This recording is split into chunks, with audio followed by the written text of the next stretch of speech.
Today, a move was made. Offensive coordinator Shane Waldron fired. Chicago, near the bottom of the NFL per game in points, passing yards, and rushing yards, is keeping rookie quarterback Caleb Williams as its starter. Unsportsmanlike co-host Chris Canty. You know why they're not benching Caleb Williams? Because he's the only shot they got at saving their damn jobs. So you either sell winning or you sell hope. And right now, Matt Eberflus can't sell winning. They're not winning. So you got to sell hope. And the hope is Caleb Williams. And if you can't find a way for Caleb to get his season turned around and the team to show better, then you for damn sure are going to get fired. Passing game coordinator Thomas Brown is the Bears' OC the rest of this season. Cowboys owner Jerry Jones confirmed quarterback Dak Prescott will have season-ending surgery tomorrow on his torn hamstring. The Chief designated running back Isaiah Pacheco and defensive end Charles Omenihu to return to practice this week, freeing them to play as soon as Sunday at Buffalo. Steelers outside linebacker Alex Highsmith out against Baltimore this week with an ankle injury. Here's one stat that's super simple to remember. Discover automatically doubles the cash back on your credit card at the end of your first year with Cash Back Match. With Discover, you could turn $150 cash back to $300. See terms at discover.com/credit card. Matt Moscona. I'm very important. After further review. Say one more time. After further review with Matt Moscona. And here we go. Live from the Mercedes-Benz of Baton Rouge studio. That's right.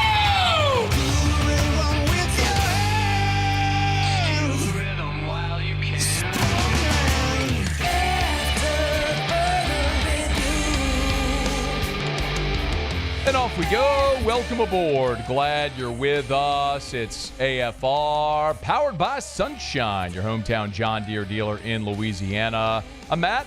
Love you, Matt. Paul O'Neill. They're chanting Paul O'Neill's name. Muso. And Mr. Toby Tom Play.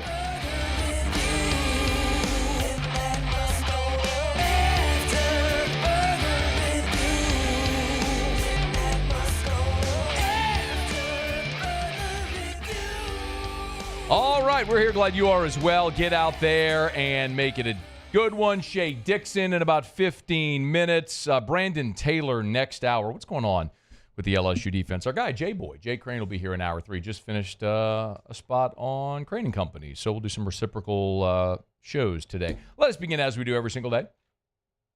It's time to pop the top on another edition of AFR with Bud Light. Drink easy.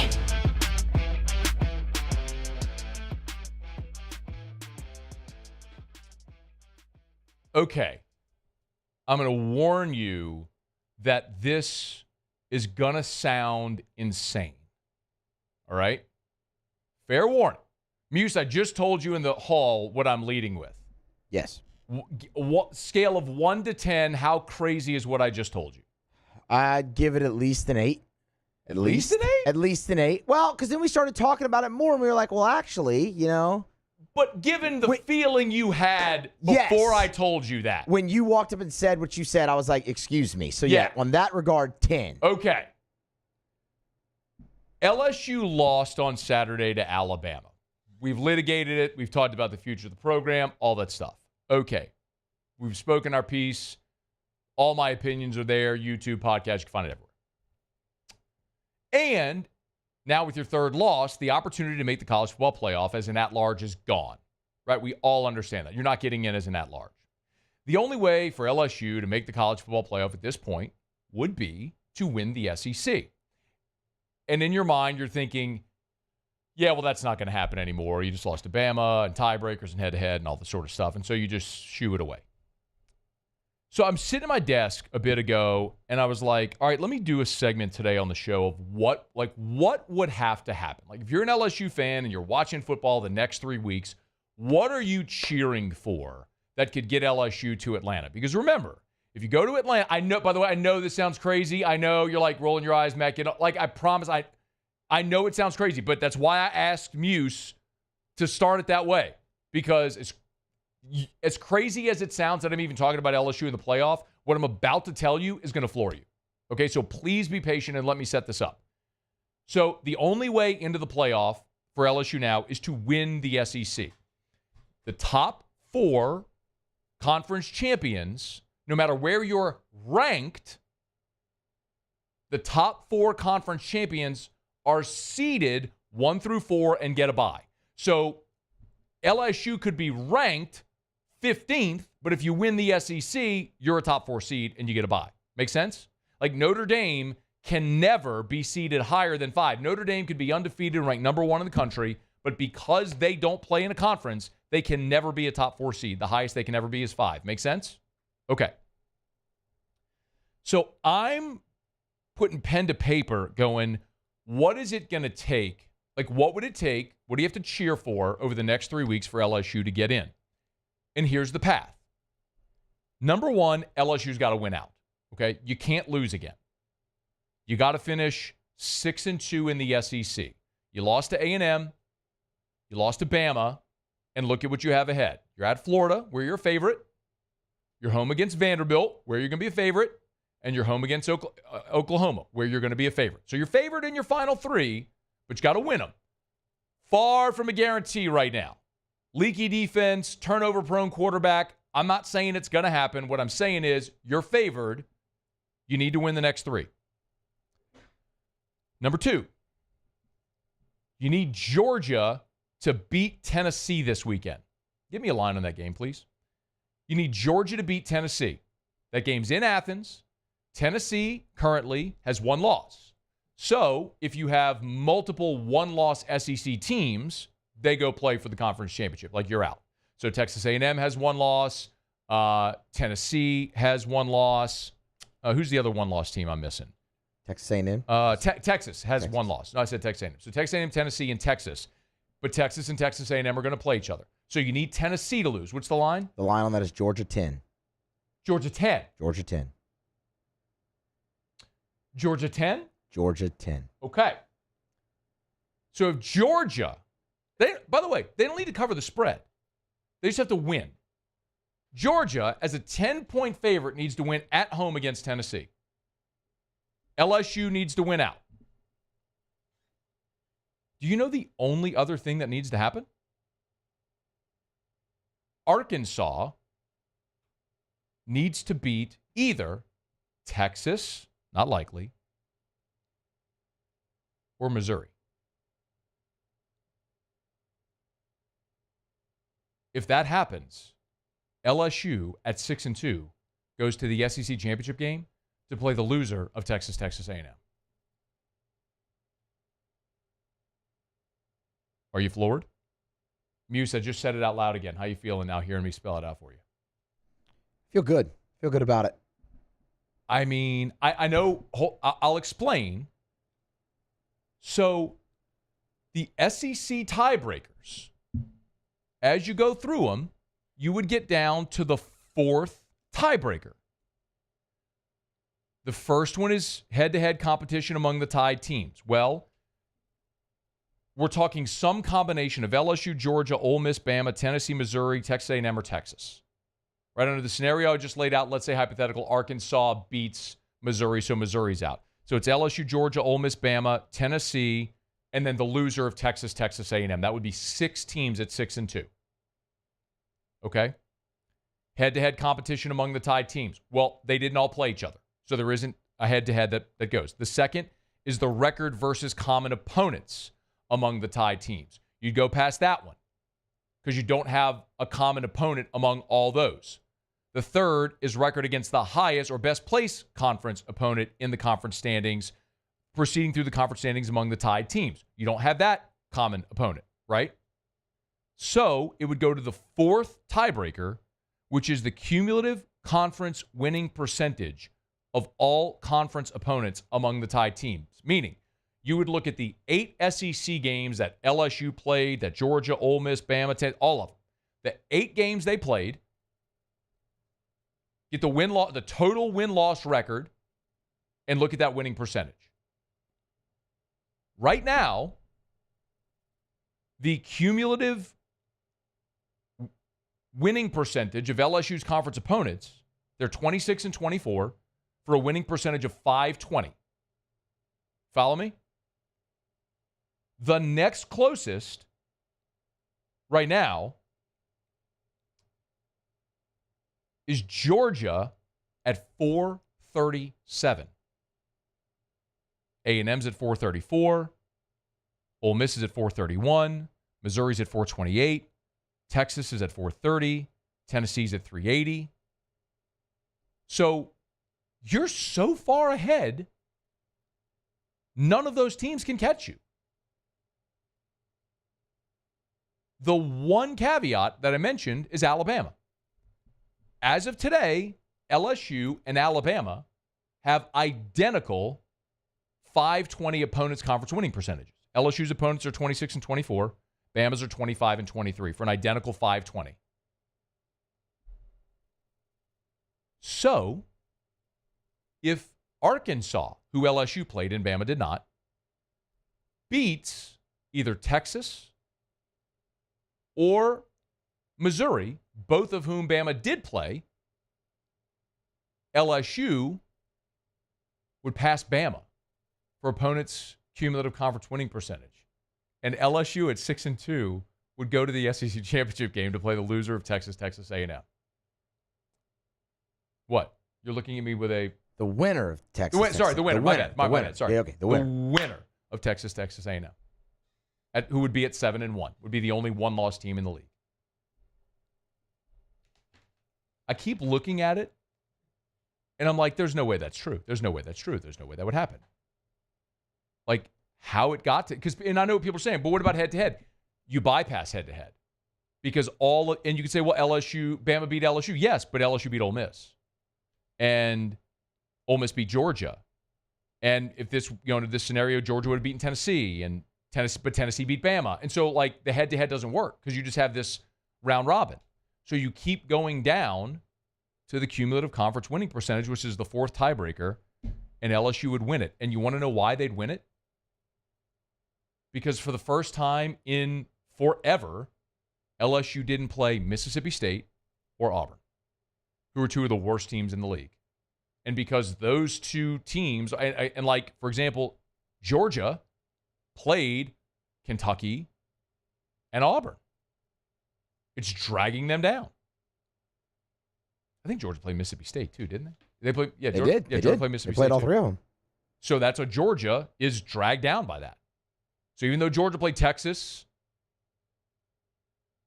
and Ole Miss, and they're going to play Tennessee, the bottom of their schedule is ultimately what's going to drag them down. And the same thing with Alabama.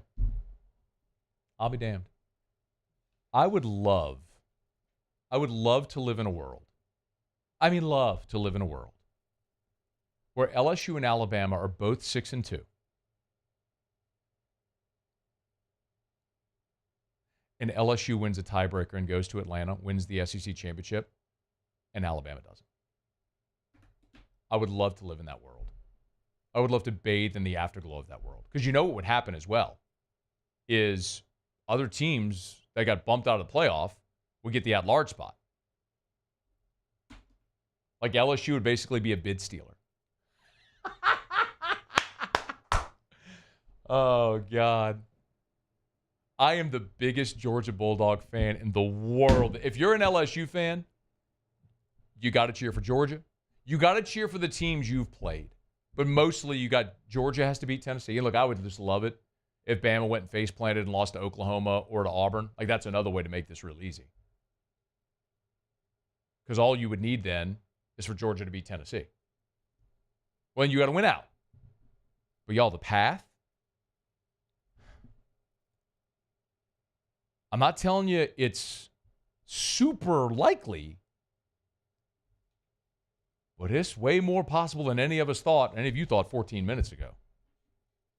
All right, it's after further review. Shea Dixon's next. AFR. AFR is brought to you by Action Industries, actionindinc.com for Action Industries Incorporated. Y'all check them out. Action Industries, proud partner of LSU Athletics, servicing the petrochemical and refinery markets in the greater Baton Rouge area for 42 years, man, since 1982, the year I was born. As long as I've been around, Action Industries has been around, doing all those amazing projects, and you know this. You don't get hired to do work inside the fence without an exemplary safety record, first and foremost. An Action safety record beats the industry standard, and without doing exceptional work, because you're not going to get rehired. They rely so much on recurring business and referrals. Like, you don't get rehired without doing great work. Action Industries, their safety beats the industry standard, and they do exceptional work. They're so good to work with. Great local company. Learn more online at actionindinc.com. For Action Industries, proud partner of LSU Athletics. There it is, the extra mile, on the border of expected and extraordinary, for those willing to go further, like vans customized for work or play, with safety and tech to keep you connected, supported by a 5-star sales, service, and finance team, and backed by the 1-star you know. So go the extra mile. It's never crowded, because so few have what it takes to go there. Mercedes-Benz Vans. It's an everyday thing here. We work horses in the mornings and we work on the property during the day, and without these John Deere tractors, it'd almost be impossible to keep up with the place. I've dealt with some of the other colors and stuff, and I never really got the response back that I get from John Deere, We really enjoy dealing with Sunshine. They're good people. They always check on us and make sure our equipment's running, and we love them. Flip the switch and learn more about what it means to be powered by Sunshine at sunequip.com.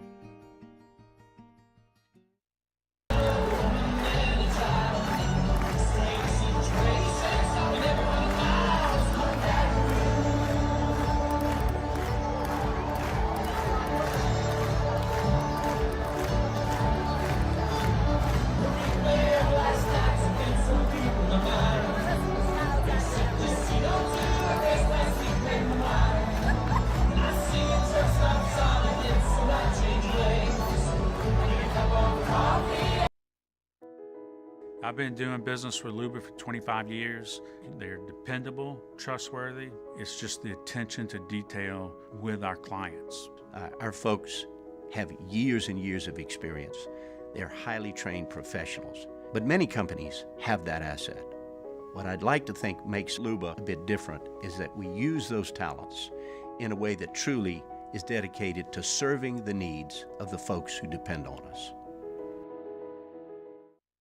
Dylan Cruz here to tell you about Six Rings Baseball and Softball Camp. If you live on the North Shore and play ball, go to Six Rings Camps with former LSU assistant coach Dan Canaveri. His knowledge is second to none, and your child will improve and have fun doing it. Camps were held at Coquille Park and Six Rings Academy in Covington with 4 sessions over the summer. Full day and morning only sessions are available from ages 7 to 13. Go to sixringsbaseball.com or call 985-206-9096. Learn the game to love the game. Gulf Coast Office Products is a nationally recognized Savin office equipment dealer based right here in Louisiana. Over 100 employees strong, Gulf Coast has the boots on the ground to support all vertical markets, from education, engineering, legal, and finance. With the latest in office technology, from desktop to production segment units, Gulf Coast and Savin have the perfect fit for you. Call 225-756-2644. That's 756. After further review, powered by Sunshine, your hometown John Deere dealer in Louisiana.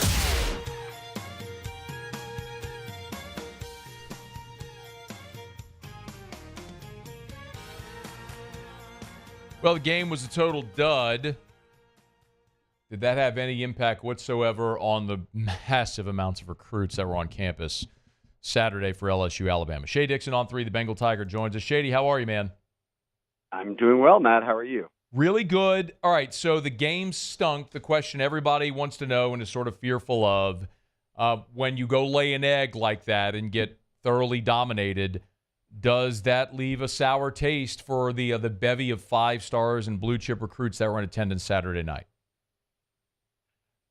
No, and I always say, look, yes, of course. A great atmosphere for 4 quarters like Ole Miss, or a win on top of that would have been much better than the outcome that they got. But once more, recruits view this through such a different lens than fans do, or casual observers. These guys are locked in on position coaches, how they fit in. I'm going to play early, all these different things. And today, in fact, they landed a commitment from currently Louisiana's leader in receivers, receiving yards this year, with Kenny Darby up at Airline.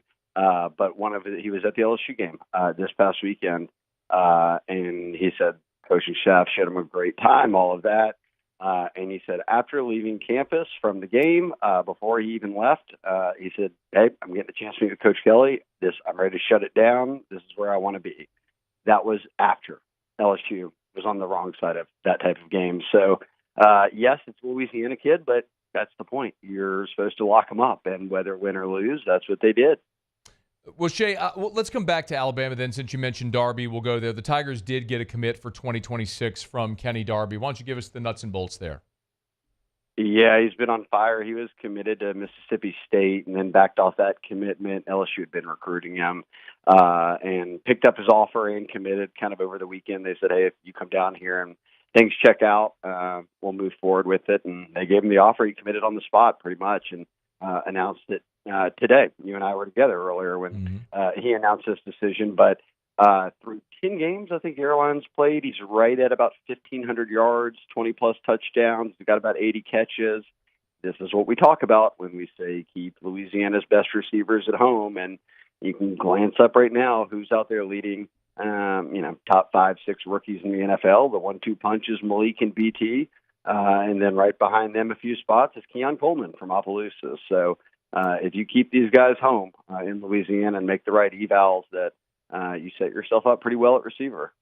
Shea, give me a little more perspective here on this 2026 class, which I've kind of highlighted as one that could be sort of the finishing touches of rebuilding a championship roster around here.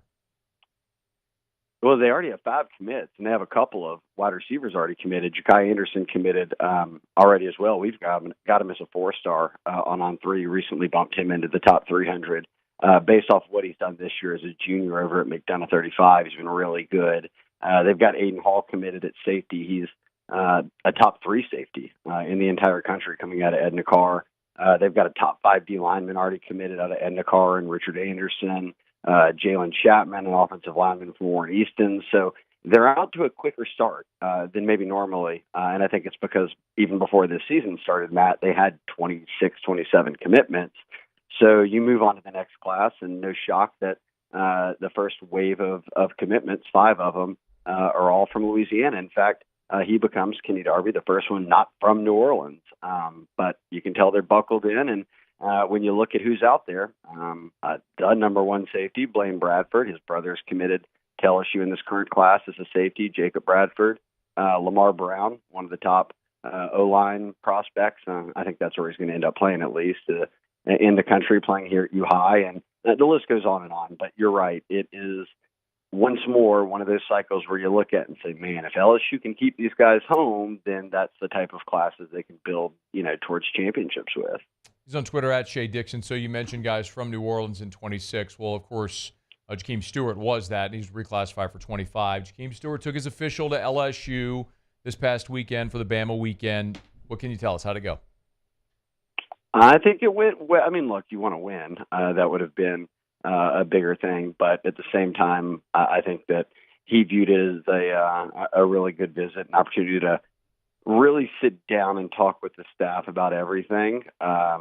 Considered that, like you said, you reclassify. That means you go from a junior basically to a senior in high school, and now all of a sudden you're signing in a month. So as we talked about, he's in the midst of this wave of 4 official visits. 3 of them are down: Oregon, Ohio State, LSU.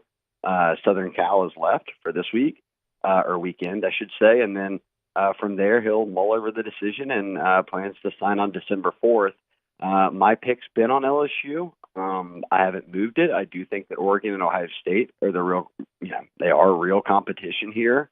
But Frank Wilson has kind of dug his heels in here for a bit. So while Ohio State and Oregon are legitimate threats, this is a kid from reserve who went from Aug to Carr. And I just still think that I'm not counting LSU out at any point if Frank's involved in this one, let alone Bo Davis, who has a track record for developing D linemen, which LSU wasn't able to pitch to guys here in recent years. So on Twitter at Shea Dixon on 3, the Bengal Tiger. Be remiss if we didn't talk about Bryce Underwood, the number 1 player in the country, who was in Tiger Stadium on Saturday as well. How did his visit go? I don't think it could have gone much better. He's already committed, so you got that part out of the way. But he was down here with not just mom, dad, and sister, who come every time he's come down here, but the entire family. I mean, grandma, his mom's sisters, uncles, everybody was here. They were hanging out on the sidelines before the game. And because he's in the playoffs, he played Friday night, and then Saturday came. So his visit lasted all the way until Monday.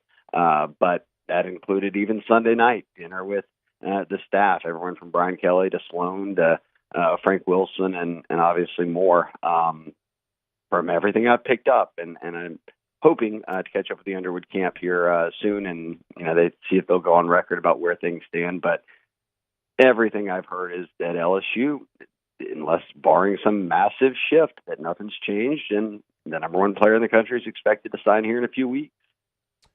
Shea, the other wrinkle as we keep talking about Michigan trying to get in the mix here, for those that haven't heard, Connor Stalions, yes, that Connor Stalions, the Michigan spy, is now coaching at Belleville, Bryce Underwood's high school. The head coach there confirmed it. What should we make of Connor Stalions now working at Bryce Underwood's high school? Is this surprising to you? We watched the Netflix documentary, right? Right. I mean, this guy, Die Hard. He's in, man. I don't think that Bryce or other coaches joining the staff at 4 weeks out from signing day is going to be all that big of a sway for him. If anything, look, he's so dialed in with LSU and everything they've had going on that still I go back, he hasn't even visited Michigan. And we knew this push would come. Well, when the NIL numbers, get leaked, who was it? It's the Michigan side talking about, oh, look, we're staying competitive. We've matched LSU. And then after that, it was, we're sending a bus of people there. Now, no, Connor Stalions is all of a sudden on the Belleville staff. And then they had really up in Michigan pumped up this new NIL deal that was coming through today.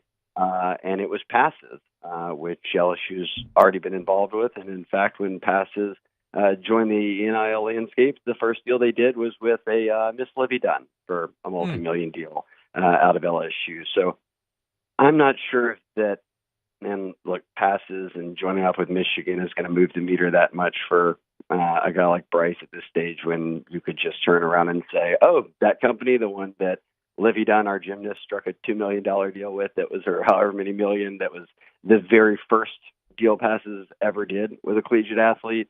I'm not sure any of these late moves are really going to do anything for Michigan. I think winning football games and showing an offense that was throwing the ball down the field would help. And I didn't check it today, Matt, but I know going into that Indiana game, which they lost and completely mismanaged, golly, the time at the end, if you saw that one, but they were the fourth worst passing offense in the country. And it's not just bad quarterback play. They just don't throw it. So I'm not sure if all of the side stuff is enticing enough to overcome the reality that one team has had a very good offense that throws the football and the other has not.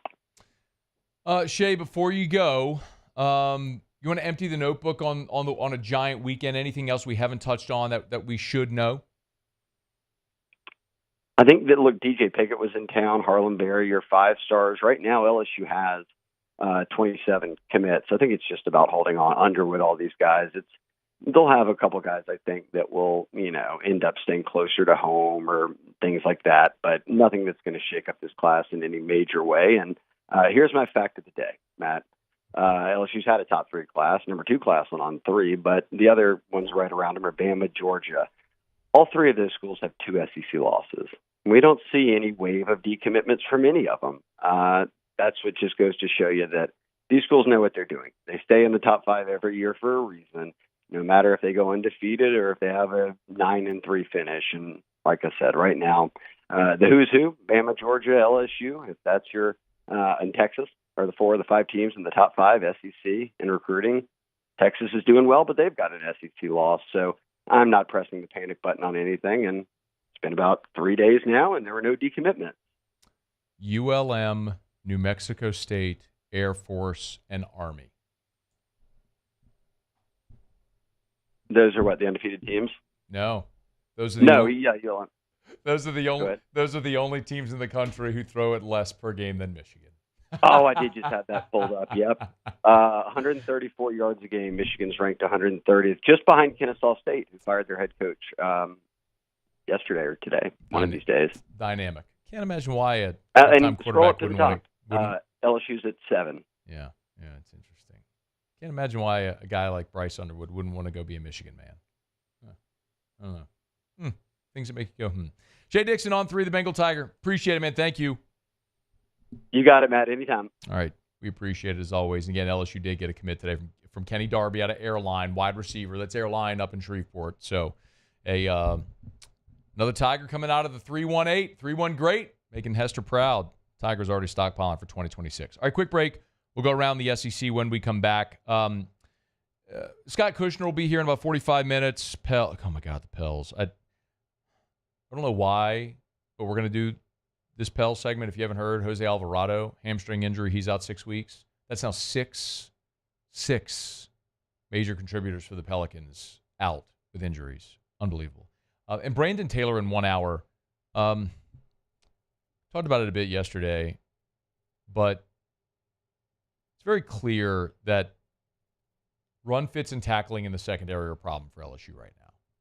So what does Brandon Taylor see, and is there the possibility of getting some of those younger guys on the field in these final 3 games? We'll talk about that in an hour with BT. Stick around. It's AFR. AFR. Brought to you by the Watermark Hotel, the Renaissance Hotel. 2 amazing hotel properties, Watermark downtown, Renaissance Southtown. The Renaissance right there on Bluebonnet. Of course, always tell you about Tallulah inside the Renaissance Hotel. Great spot for lunch if you're looking for that business lunch or elegant night on the town. Tallulah is casual upscale dining. They have what I would suggest is probably the best hamburger you'll ever eat. So if you want to go have lunch, they have like a $10 hamburger lunch special as well. You can eat affordably and eat great. But, man, if you're going to go dine and go to their full menu, like their dinner menu, get the pork chop. Trust me, it's amazing. Chef Jason has been all over the country from Maine to San Francisco and points in between, and he's brought all that knowledge here home to Baton Rouge. He went to Redemptorist, so brought all that knowledge home here to Baton Rouge, where he's the executive chef at Tallulah. So get on by Tallulah inside the Renaissance Hotel. Great spot for whatever type of event or gathering you're having is at the Renaissance Hotel. Watermark downtown, the Renaissance Southtown. It's the Renaissance Hotel.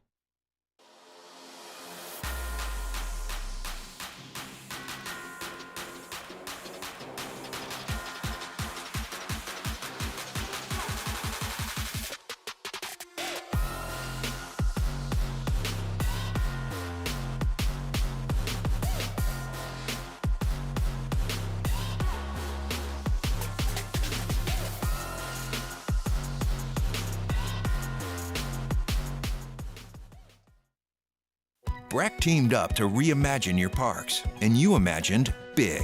With your help, we went to work, creating 12 beautiful community parks across the parish. A family-sized water park, miles and miles of trails, and parks just for your dogs. There are more places to splash, to explore, to run wild, and even soar. You imagined, we delivered. Gold. Breck, your #1 park system in the nation. Electricity is all around us, and our families depend on it.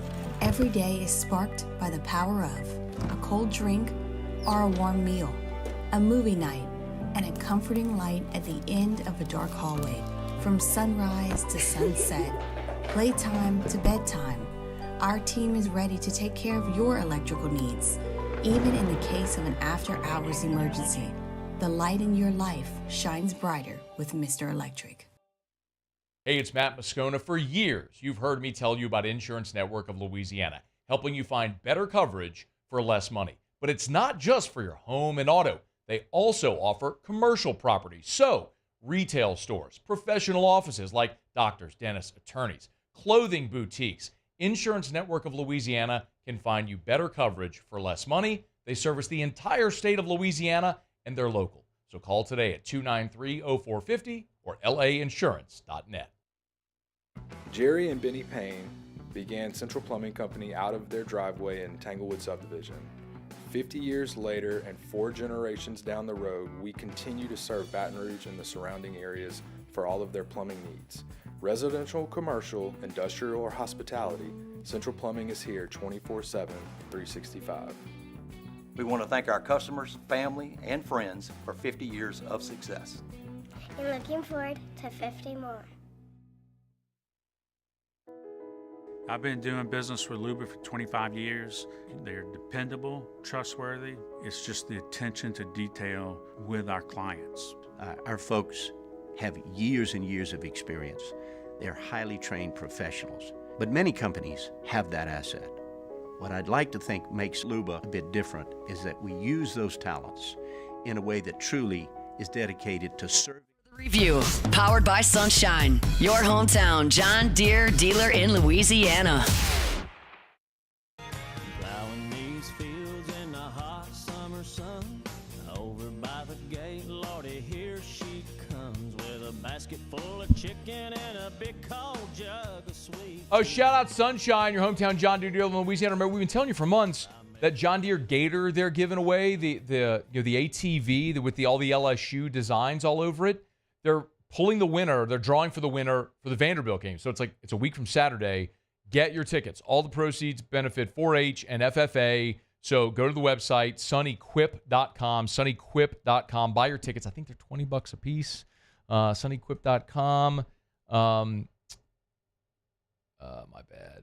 Of course, I'm trying to do this in a hurry. I think they're $20 a piece for the tickets. And again, all the revenue, all the money raised goes to benefit 4-H and FFA. Here it is. Paul, if you want to pull this up for those who are watching. You go to the homepage at sunnyquip.com. You scroll. You'll see right there on the left side the LSU Gator. It's awesome. I mean, it's a John Deere ATV. It's a Gator with LSU logos decorated. All of you, $20 a piece. And all the money raised going to a great cause. And, of course, they're drawing a week from Saturday for the Vanderbilt game. Get your tickets now at sunnyquip.com. All right, we'll go around the SEC in just a quick second. Off day in the NFL, Saints-Browns are off. The Browns, of course, are coming off their open date. Kevin Stefanski met with reporters and kind of talked about what they did there during the bye week in Cleveland. Now, of course, moving forward for a couple of weeks without Deshaun Watson. You look at it from an offense, defense, special teams lens. You look at it from a personnel lens, from a schematic lens. There's a lot to take away, and then it's our job to figure out how to digest all of that and then have some action items, if you will. I shared with the team things that I feel like should be goals of ours going into the last 8 games from an offense, defense, special teams perspective. And not to get into specifics, but there's things that we feel like we can improve upon, and that's really the goal of certainly the next 8 games. And, of course, we did learn that Jameis is going to start, and Stefanski was asked if the turnovers persist, will Jameis continue in that role? As a reminder, Jameis was good in the win against Baltimore, came back and had 3 interceptions in the loss against the Chargers. I think Jameis understands that turnover margin is so important when you're talking about winning and losing these games. So that's definitely an area that he wants to be great at, and not giving the other team even the opportunity to be in position to make a play like that. So it'll just be a constant point of emphasis with all of our quarterbacks. We'll ramp up more LSU and Cleveland as we get closer to the game on Sunday. But this is LSU and Cleveland. Excuse me. I'm looking at the rundown. I'm looking at LSU. Saints in Cleveland as we get closer to Sunday. And Houdat's have a chance to win back-to-back games going into their bye. Then they'll get the Rams coming off the bye. The Rams just lost last night on Monday Night Football. I'm not expecting great things from the Saints team. I have very measured expectations. You still have Derek Carr as your quarterback. You're still without your top 2 receivers. You're still without you traded Marshawn Lattimore. Alontae Taylor's not coming back. I think you're really limited on your defensive front. I mean, there's a lot of things not to like about this team. But you're going to get Eric McCoy back. You're going to be at full strength. You're playing better, a little bit of a renewed life and energy. We'll see how they do. All right, it's after further review. Glad you're hanging out with us here. Love telling you about Relief Windows and reliefwindows.com. Energy-efficient replacement windows, beautiful entry doors, hardy plank vinyl siding, Relief Windows, reliefwindows.com. Oh, yeah, they do shutters as well. As a matter of fact, literally at 20 minutes ago, I got a text from Adrian over there. Of course, Brandon and Adrian are the owners. Adrian sent me the invite for their annual Christmas party. Love going by there and getting to celebrate and just have good fellowship and friendship with my friends over there at Relief Windows. They're not just someone I endorse. They're my friends. I care a lot about them. They've been great to me, and we've been great friends and family for a lot of years. That's why I don't just endorse Relief Windows to tell you to buy windows. I'm endorsing the people. I'm endorsing Brandon and Adrian Holly and their entire staff, who they have a certain level and expectation of the standard and quality of work and how they treat people throughout their entire organization. That's why whenever you buy windows from Relief Windows, you're always going to get an exceptional customer service experience. Windows, doors, siding, oh yeah, they do shutters as well. Relief Windows and reliefwindows.com. Okay, let's go around the SEC. Around the SEC, bringing you the biggest news from the nation's best conference. The Tennessee Volunteers. Josh Heupel gave an update on Nico Iamaleava. Said he had a really good day. That's a quote, by the way. Monday afternoon in practice. There was a reported head injury that Nico is dealing with, but looks like he's going to be good to go for Saturday's game against Georgia. The Missouri Tigers. Disappointing news there for Eli Drinkwitz as junior offensive lineman, their starting center, Connor Stalions, is out for the season with a knee injury. One of the country's top centers, so he's out for the remainder of the year. Was injured in the second half of the win over Oklahoma on Saturday, and it started 34 games at center for Missouri. A strong prospect for the NFL draft as well. He'll be replaced by redshirt senior Drake Heismeyer. The Alabama Crimson Tide. Bama loses linebacker Q Robinson with a season-ending elbow injury. Kalen DeBoer confirming the news. Suffered the injury on the win against LSU on Saturday. 6'5", 241-pounder redshirt senior. That's a pretty big loss for Alabama. He's tied with Jihad Campbell for the team lead with 4 sacks, tackles for loss, and quarterback hurry. So an impactful guy there on the defense. Lost for the rest of the year for Alabama. The Vanderbilt Commodores. Vandy cornerback Marlon Jones is expected to join a program in January. Rejoin the program after completing his cancer treatment. Pretty cool story. He's an Eastern Washington transfer. He was a 3-star transfer last season. Missed this season while undergoing cancer treatment, but tweeted Sunday that he's officially cancer-free and is expected to join Vanderbilt next year. The Ole Miss Rebels. 3-star cornerback Dante Core flipped from Auburn to Ole Miss. He's out of Florida. Announced the decision Monday on social media. 6'1", 165. He's the 57th best cornerback in the country. The Arkansas Razorbacks. And 2025 5-star guard Malik Thomas has committed to John Calipari and Arkansas. He's the number 11 overall prospect in the country for 2025. He's a consensus 5-star, 6'4", 175. He's the number 2 combo guard in the country. All right, there you have it. That is Around the SEC. We're brought to you by our friends over at Shaw Bills Tire and Auto Service, ShawBillsTire.com. If you're looking for name brand tires at wholesale prices, the best place to go is Shaw Bills. They'll sell you the best tires on the road for the cheapest price possible, cheaper than the membership clubs, cheaper than the big box stores, cheaper than other tire stores. They work tirelessly to make sure that they get you the best deal possible on the best tires on the road. And they treat you like family. Shaw Bills Tire and Auto Service. Remember, they got Charlie's Price Match Guarantee. So if you buy tires at Shaw Bills, you find them advertised cheaper somewhere else, they'll refund you 125% of the difference. They're going to get you the best price on the best tires at Shaw Bills. ShawBillsTire.com, ShawBillsTire.com. Shaw Bills, we keep you rolling. All right, it's After Further Review. We're glad you're hanging out with us here. Remember, you can always email the show, Matt at 1045ESPN.com. Tweet me at Matt Moscona. You can text in the 225-396-4400, 396-4400, 396-4400. Lots of ways you get involved in the show. We'd love to get you involved. So jump aboard now. Wrap up hour number 1 next. AFR. If you're a business owner, and as we move toward the new year, you're probably working through budgets. I know we are here at Guarantee right now, budgets for 2025. You're probably looking at employment, looking at your personnel, who you may need to add, where you're looking to be more efficient. Before you set those final line items, if you've had trouble finding the right people in your business to make you efficient, call Glow Resources. Start at the website, glowresources.com, G-L-O, glowresources.com. But their corporate headquarters are right here in Baton Rouge. But they got offices all over the country, and they serve businesses all over the country and all over the world. Over the course of a given year, Glow Resources will conduct some 15,000 interviews with prospective employees, and they've never, not once ever, had a negative review after an interview. They know the right questions to ask to help you, the business owner, find the right people to make you more efficient. It's Glow Resources. G-L-O, glowresources.com. There it is, the extra mile, on the border of expected and extraordinary, for those willing to go further, like vans customized for work or play, with safety and tech to keep you connected. supported by a 5-star sales, service, and finance team, and backed by the 1-star you know. So go the extra mile. It's never crowded because so few have what it takes to go there. Mercedes-Benz Vans.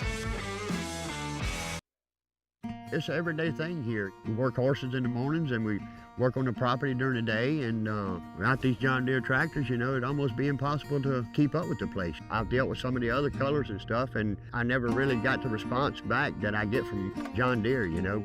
We really enjoy dealing with Sunshine. They're good people. They always check on us and make sure our equipment's running, and we love them. Flip the switch and learn more about what it means to be powered by Sunshine at sunequip.com.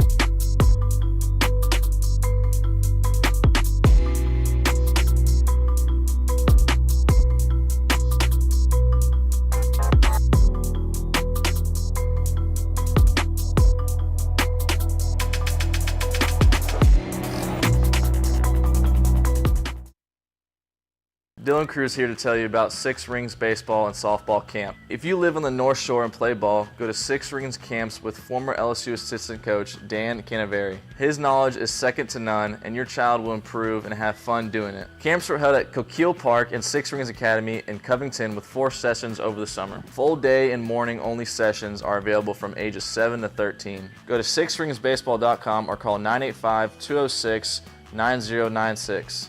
Learn the game to love the game.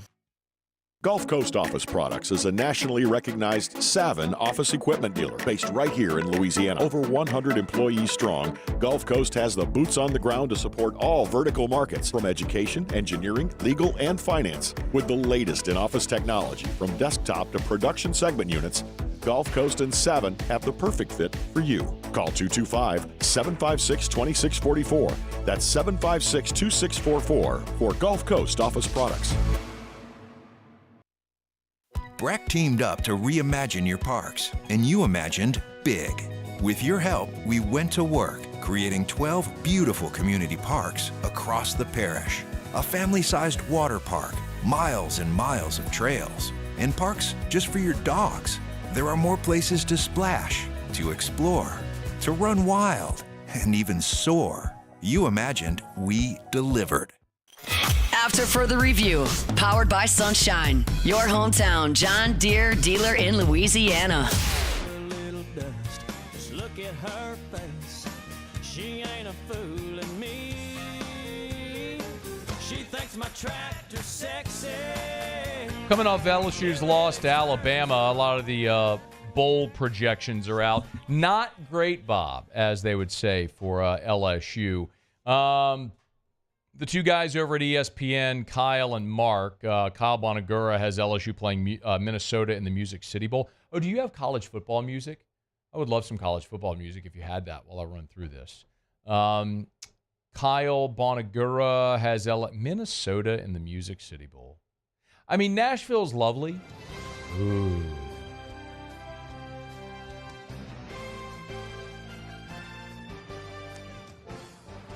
It's like a symphony. I would go watch the Baton Rouge Symphony Orchestra play college football themes. Oh, just like all of them? All of them. Okay, yeah, we're giving you gold here, Baton Rouge Symphony, actually. Or just sports TV themes. Yeah. Because you could bring out Round Ball Rock, yeah. National Monday Night Football theme, Sunday Night Football theme. Baseball Tonight, the old Baseball Tonight. Yeah. You know what? I do like the Sunday Night Football theme. I'm not even talking about like the waiting all day for Sunday night, but the dun dun dun dun dun. That's good. That one. That's really good. I like that. I love Sunday Night They can Football. do the Olympics. Yes, of course. That's classic. Or I could just do it like this. Yeah, you could. Yeah. But what's the guy's name that like the voice actor? He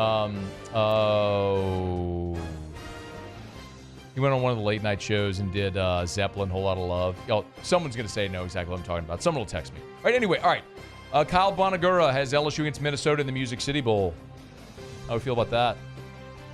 I honestly think the matchup against Minnesota is worse than them going to the Music City Bowl. That's horrible. Like, Row the boat. I don't care. I don't want to watch LSU play Minnesota. Row the boat, Muse. Row the boat. When you talk about PJ Fleck. You just say row the boat, and people think you know what you're talking about. Yeah. Mark Schlabach's got LSU against SMU in the Gator Bowl. Hello. SMU's good. Yeah. Brett Lashley's got them going. That's the team that nationally people need to not sleep on because in the NIL era, like SMU has as much money as Texas and Texas A&M. Like a team that could buy their way to relevance, SMU is one of those teams. Don't think, and you kind of get the sense also. I do know a lot of people in Dallas around.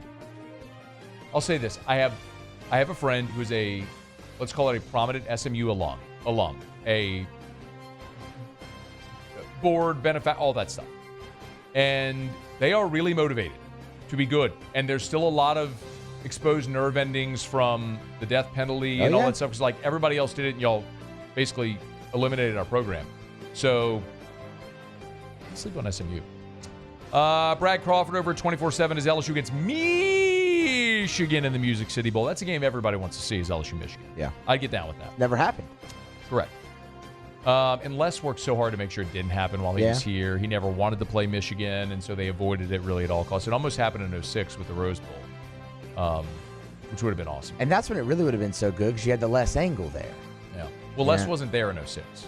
Well, Les wasn't here in 06. I know. I just, no, yes, he was. Yes, he was. But I just meant yes. in general, even before the 07 stuff with Michigan, just having it's my brain. Yeah.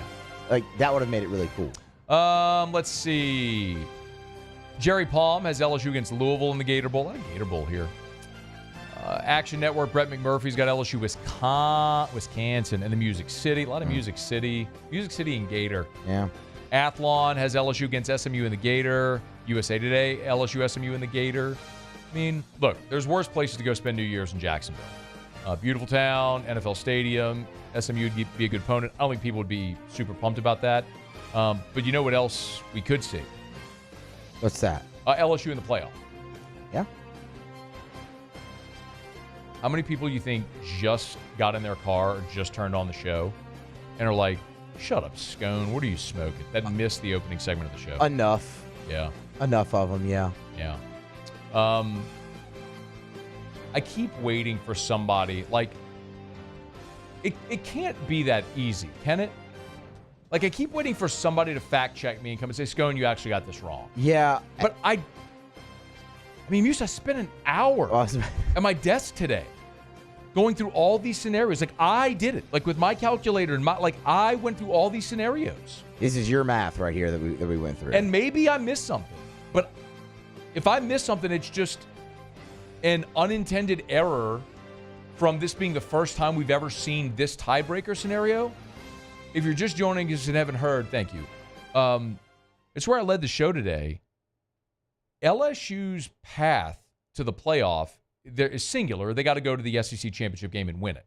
And if they win the SEC championship, they'd be in the playoff. And you can roll your eyes and say they're not going to the SEC championship. Only their path to the SEC championship isn't crazy, right? I mean, we laid it out. This is the path.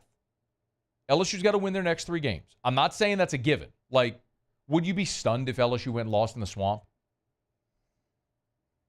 They were tied with Georgia in the fourth quarter with like 5 minutes to go. Yeah. I wouldn't be stunned. No. I mean, of course they could lose. I don't think they will. Like, I don't think they're going to lose at home to Vandy or Oklahoma, but they could. Vandy beat Alabama. They have a running quarterback too. That's the real scary part of it. But anyway, LSU wins out. Georgia beats Tennessee this weekend, and that's at home, and Georgia's a 10-point favorite. If Georgia wins that game, all you would need to have happen is for Arkansas to beat either Texas or Missouri.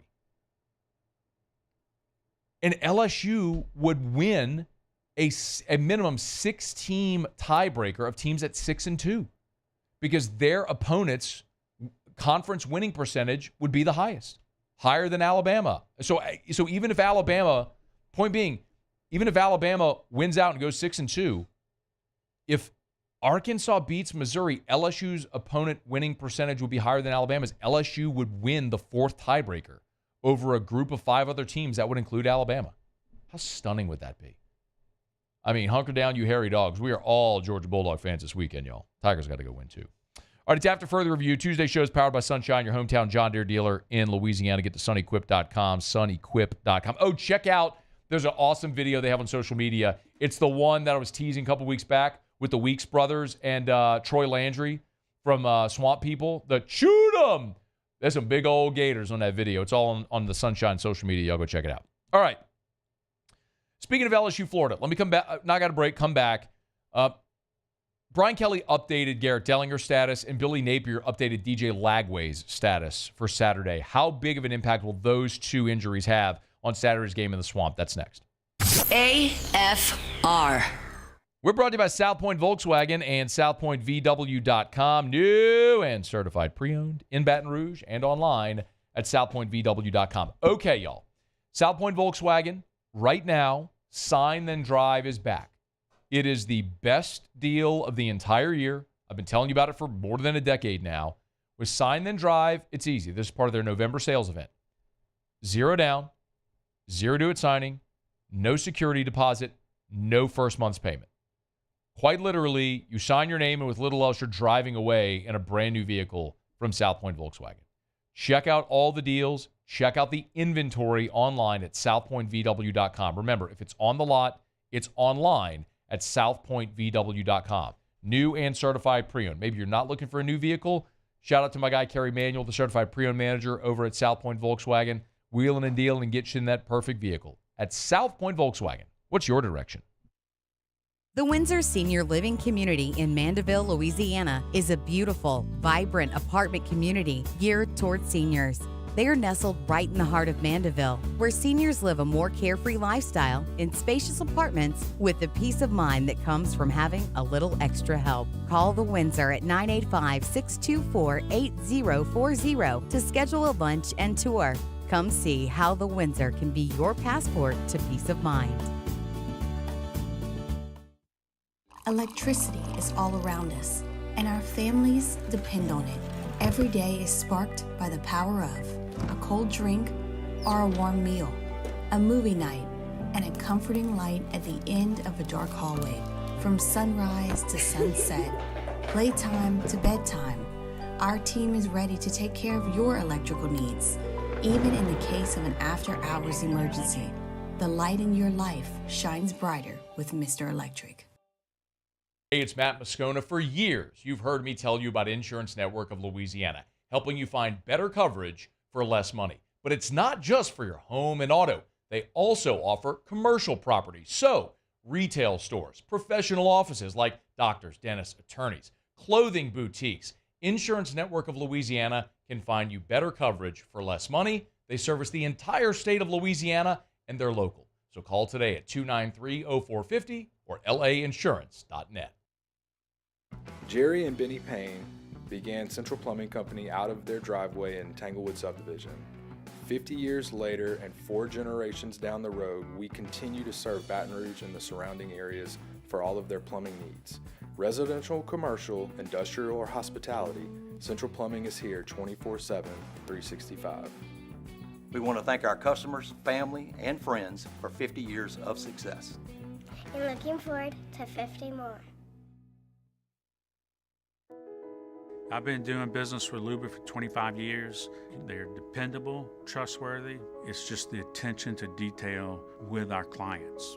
Our folks have years and years of experience. They're highly trained professionals. But many companies have that asset. What I'd like to think makes Luba a bit different is that we use those talents in a way that truly is dedicated to serving the needs of the folks who depend on us. Dylan Cruz here to tell you about Six Rings Baseball and Softball Camp. If you live on the North Shore and play ball, go to Six Rings Camps with former LSU assistant coach Dan Canaveri. His knowledge is second to none, and your child will improve and have fun doing it. Camps were held at Coquille Park and Six Rings Academy in Covington with 4 sessions over the summer. Full day and morning only sessions are available from ages 7 to 13. Go to sixringsbaseball.com or call 985-206-9096. Learn the game to love the game. Gulf Coast Office Products is a nationally recognized Savin office equipment dealer based right here in Louisiana. Over 100 employees strong, Gulf Coast has the boots on the ground. This is SportsCenter. I'm Christine Lisi. The Bears made a change to try and help their struggling offense. Fired offensive coordinator Shane Waldron. Chicago's lost 3 in a row. Rookie quarterback Caleb Williams and the offense have gone 23 straight drives without a touchdown. Passing game coordinator Thomas Brown takes over as OC the rest of this season. And going forward, the Bears must simplify their offense, suggests ESPN NFL analyst Dominique Foxworth. Take it way back and find something that they're good at that can take pressure off them. It hasn't been the running game so far. Maybe it can be DJ Moore in the screen game, something that doesn't require a lot from the quarterback where he can have not only a physical but like a cognitive break, because he seems to be moving fast in his head but moving slow with his body. Cowboys owner Jerry Jones confirmed on 105.3 The Fan. Quarterback Dak Prescott will have season-ending surgery tomorrow on his torn hamstring. Chiefs designated running back Isaiah Pacheco and defensive end Charles Omenihu to return to practice this week, freeing them up to play as soon as Sunday at Buffalo. Steelers outside linebacker Alex Highsmith ankle injury will not play against Baltimore on Sunday. Here's one stat that's super simple to remember. Discover automatically doubles the cash back on your credit card at the end of your first year with Cash Back Match. With Discover, you could turn $150 cash back to $300. See terms at discover.com/credit card. Matt Moscona. I'm very important. After further review. Say it one more time. After further review with Matt Moscona. And here we go. Live from the Mercedes-Benz of Baton Rouge studio. Let's ride!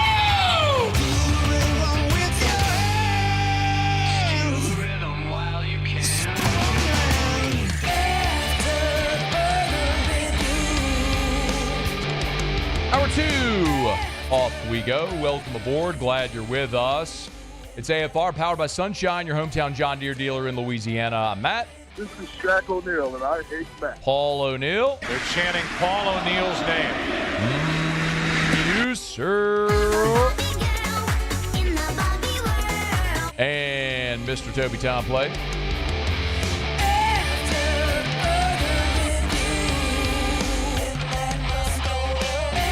All right, we're here. Glad you are as well. Get out there and make it a good one. Scott Kushner will talk some Pels in 15 minutes. Brandon Taylor, bottom of this hour. How in the world has the LSU defense, in particular on that third level in the defensive backfield, how have they continued to struggle against the run? We'll talk about that with Brandon Taylor, guy who was a fantastic safety in his day at LSU, now on the LSU Sports Radio Network. Here's LSU in Florida, Saturday from the Swamp, 2:30 Central Time.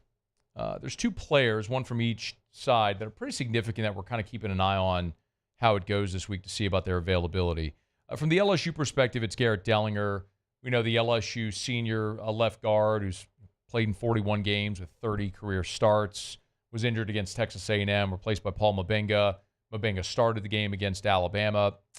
Brian Kelly did confirm before the Bama game that Dellinger had the tightrope procedure. Remember, Tua had that back before LSU played Bama in the 2019 season.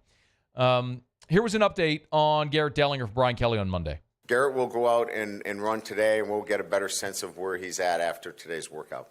So, short and sweet, but the next time we hear from Brian Kelly will be Wednesday morning on the SEC Coaches Teleconference, and no doubt he'll offer an update, and we'll have an injury report, so we'll know if Dellinger is able to go. One of the things that is worth mentioning with offensive linemen as opposed to skill guys, in particular, like receivers and running backs that have to plant and cut. I've never had the tightrope procedure. I'm not going to pretend to know all the particulars therein. However, one thing I do know about playing on the interior of the line is you can tape that thing up heavily and immobilize your ankle, and you can be effective, whereas as a receiver or running back where you have to stop and change directions and plant and cut, it's much more challenging. So all that to say, I don't know how far along Dellinger is, but it is certainly plausible and likely to assume that a lineman would be back before a skill guy. So we'll wait for an update there. It is worth mentioning that Paul Mabenga didn't have a great day against Alabama. Brian Kelly was asked on Monday about Mabenga's day against Alabama. Here's what the coach said. I thought Paul did some good things. He moves his feet very well. his insertion into the lineup for a first-time starter, we were pleased with what he did, and I think he's only going to improve from that experience. Very difficult spot. I don't expect the coach to speak poorly of a player.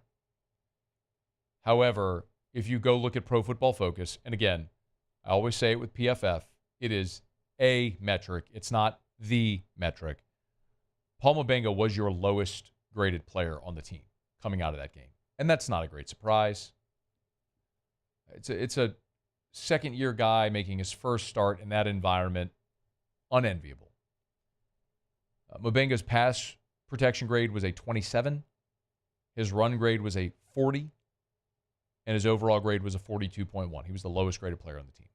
So, look, somebody's got to be the lowest graded. But I think certainly on the left side, a lot of the issues you had started with the absence of Garrett Dellinger, who's your most experienced offensive lineman, and at this point in the season had been your highest graded offensive lineman, even higher graded than Will Campbell. We could also point to the fumble where, look, that was an instance where DJ Chester was coming inside to his left toward Mabenga and completely ignored the blitzing linebacker from Alabama. That's on Chester. But if Dellinger is there, is Dellinger pushing Chester back to the right? Is Chester not worrying about helping on the left? It's what ifs, it's hypotheticals, who knows? But, yeah,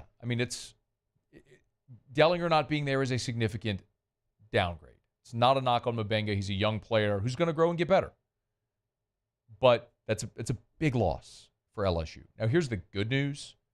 You're playing Florida, who is the worst defense on every level that you will have faced all year. Florida is 100th in the country in total defense. They are 90th in pass defense.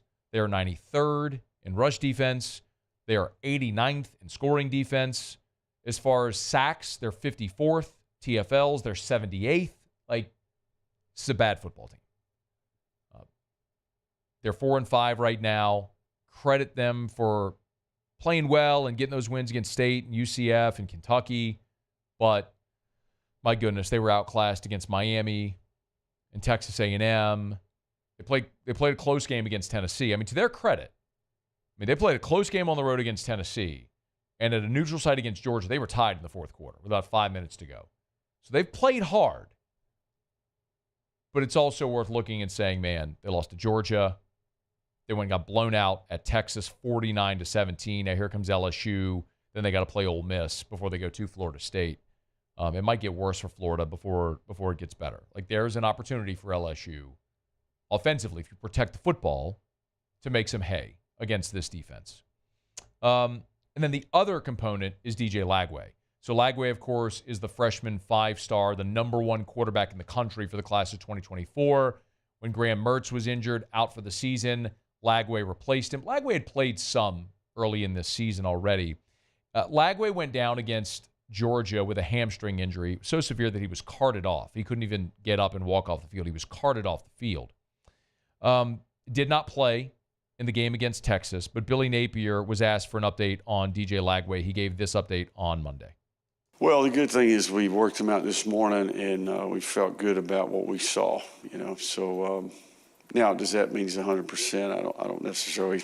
Soft tissue is a very subjective injury. I think it's day to day, but we do anticipate him practicing today. Okay, that was Monday. So we'll wait and get an update on Wednesday morning on the teleconference on Lagway from Napier. But I'd submit this as well. So the Stadium and Gale podcast with Dan Thompson, Nick De La Torre, and Corey Knowles had DJ Lagway's mother and his agent on the show. Her name is Nikita Lagway, and they asked about DJ Lagway's status. Remember, he didn't play against Texas, but he dressed. Now, he had family and things like that, but you'll hear this. So this is the interaction where they're asking DJ Lagway's mom about his availability from the hamstring injury. How close was he to playing Saturday, and how has he been dealing with the injury? No comment from me. Yeah, I don't know. I was freaking out when I saw him out there warming up because he had already told me that he wasn't going to play. And then my youngest, I was like, Mom, look at him. He's geared up. And I was like, oh, my gosh. And so, but my professional trade, I'm a physical therapist. Even though they don't respect me as a physical therapist, they only see me as mama. But I'm a physical therapist. So I've always told them, listen to your body will tell you. And so that's always been really big with me to tell my boys to pay attention to their bodies. And I say, don't rush it, don't push it, but they are competitors. And I know that competitive part. So everything in him wants to play. She said she was freaking out when she saw him dressed against Texas. Now, he's from Texas. And so the game was in Austin. A lot of friends and family. So my contention is, it makes sense. They took the kid on the trip. He wanted to dress. Fine. He wasn't going to play. A week after being carted off with a hamstring injury. Even if Lagway dresses and tries to play against LSU, there is no shot that kid is anywhere remotely close to 100% after the hamstring injury he suffered against Georgia 2 Saturdays ago. I mean, 14 days from being carted off, you're going to tell me he's going to go play against LSU? I mean, I don't want anybody to be injured. I'm just thinking realistically here. You know, when you think with Florida, just the rushing numbers to begin with for Lagway, his best game was against Kentucky. He ran 9 times for 46 yards. He can run.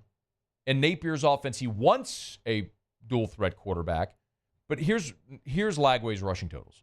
4 for 20, 5 for 16, 4 for negative 20, 3 for 22, 3 for 11, 5 for 1, 9 for 46, and then against Georgia, 4 for 18 before the injury. So he hasn't been dynamic to begin with, and that's before he had this hamstring injury. So if Lagway can't go, you'll face Aiden Werner, the third-string quarterback, who's the transfer from Yale, I think. He's a Ivy League guy. And God bless. I mean, he went out there against Texas and was 12 of 25 for $132, no touchdowns, 2 picks. I mean, yeah. LSU's flawed. They got major issues. But if you're going to face Aiden Werner, the number 3 quarterback from Florida, who's not a runner, kind of plays into what LSU does very well. See how they handled Connor Wegman. We'll keep you updated as the week goes along. All right. It's After Further Review, brought to you by Parish Restoration. I was actually talking to Jim Woodworth over there today. They're going to fog my home. Haven't done it at the house before, but was talking to Jim earlier today. So let's get this done, man. Clean smelling, sanitization. If you have mold, odor, think you might have mold, Parish Restoration. Go to parishbuilt.com, parishbuilt.com, hit the restoration tab for both residential and commercial buildings. As a matter of fact, Parish Restoration has fogged, I think, the second largest commercial building in the state of Louisiana. And they fog more square footage than any other company who uses this technology in the country. So you can trust the expertise, the experience at Parish Restoration. So go to parishbuilt.com, hit the restoration tab, parishbuilt.com. Kill mold, remove odor, sanitization as well. It's Parish Restoration. Go to parishbuilt.com to learn more about the patented non-toxic dry fog treatment at Parish Restoration. Go to parishbuilt.com. Okay, speaking of soft tissue injuries, the Pels have had their share. Scott Kushner will join us next. Talk a little Pels at Safar. After Further Review. Thinking of selling your home? You better call Darren James. 335-7666. 335-7666 or agent225.com. That's agent225.com for Darren James. Remember, no realtor in the state sells more homes than Darren James. It's not my opinion. Wall Street Journal's Real Trends list of the top 1% of realtors in America. Yes, all over the greater Baton Rouge area. Go check out this newest listing on Tom Drive in Slaughter. Beautiful home. And a beautiful piece of property as well. It's a large lot, a lot of updated amenities. You could go check it out. Darren's got it all on his social media. Darren will use all of the different marketing tools he has to make sure that he finds your property in front of the eyes of exactly who's looking for it, get you to a closing table faster for more money. Go to agent225.com. That's agent225.com, or call Darren James. Remember, call Darren James and get your home sold. Think real estate, think Darren James. When you can't rely on technology, you can rely on Mountain Cold Refreshment. Dave's back on. Coors Light. Choose chill. The only thing scary about the deals at Bayou Ford is if you miss out on them, like $15,000 off F-150. Bayou Ford has $15,000 off Ford F-150. All new Bayou Ford vehicles come with a complimentary 7-year powertrain warranty. The crew at Bayou Ford is going to do right by you.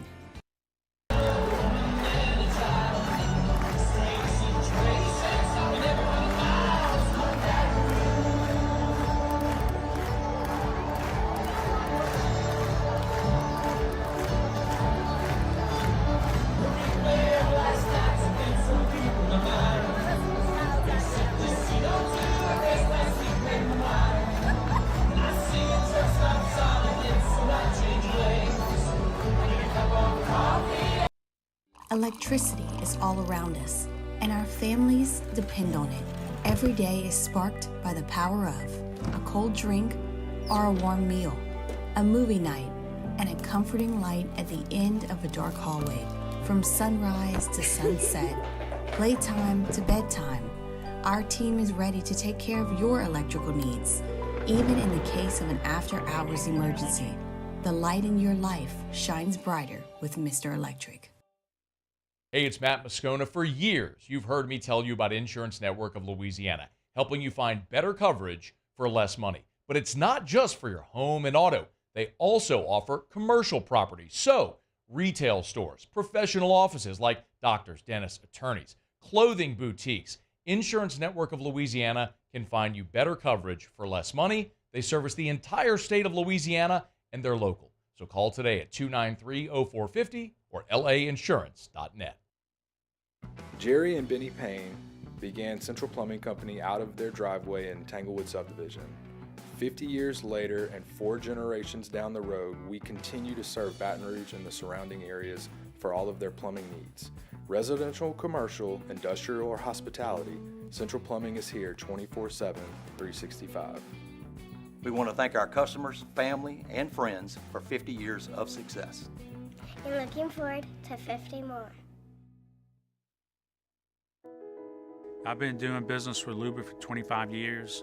They're dependable, trustworthy. It's just the attention to detail with our clients. Our folks have years and years of experience. They're highly trained professionals. But many companies have that asset. What I'd like to think makes Luba a bit different is that we use those talents in a way that truly is dedicated. After further review, powered by Sunshine, your hometown John Deere dealer in Louisiana.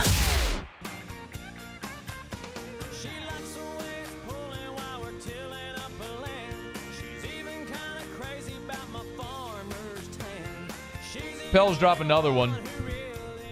Woo. What's that, 8 of 9 now? But it wasn't just the game last night against the Nets. My goodness. Learned today Jose Alvarado, hamstring injury. He's going to be out for 6 weeks. That is now 6 key contributors for New Orleans that are unavailable due to injury. Scott Kushner, good enough to join us for a couple of minutes here. Polk and Kush podcast. Excuse me. Sorry, Scott, had a frog in my throat. How are you, man? I'm great, Matt. How are you? Doing way better than Willie Green, I would assume, because yeah, he's probably coaching for his job and doesn't have any players to do it. Okay, so do you want to just start with the news today with Jose Alvarado?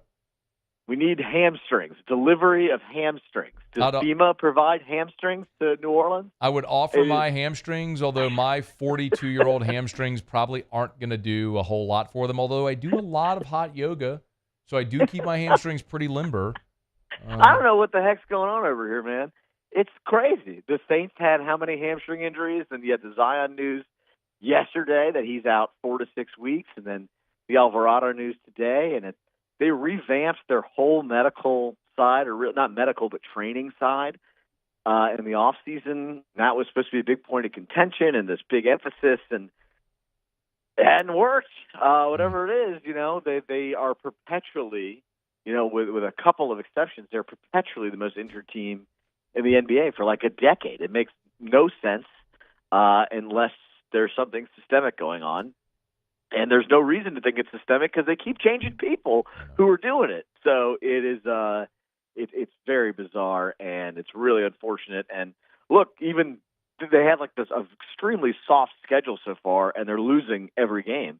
So these are games that they should win even with these guys out, and now they're running into this gauntlet where even if they were healthy, they'd probably lose these games, and they're pretty much doomed without them. I mean, it's crazy. Last night against the Nets, I get it was on the road, but they were leading the whole second half. I mean, it was home. They were. It was me and 50 other people at the Smoothie King Center. I'm sorry, at Smoothie King, they're on their way. They're on their way to OKC right now today. But it's bad, man. Hey, can you dig a little deeper on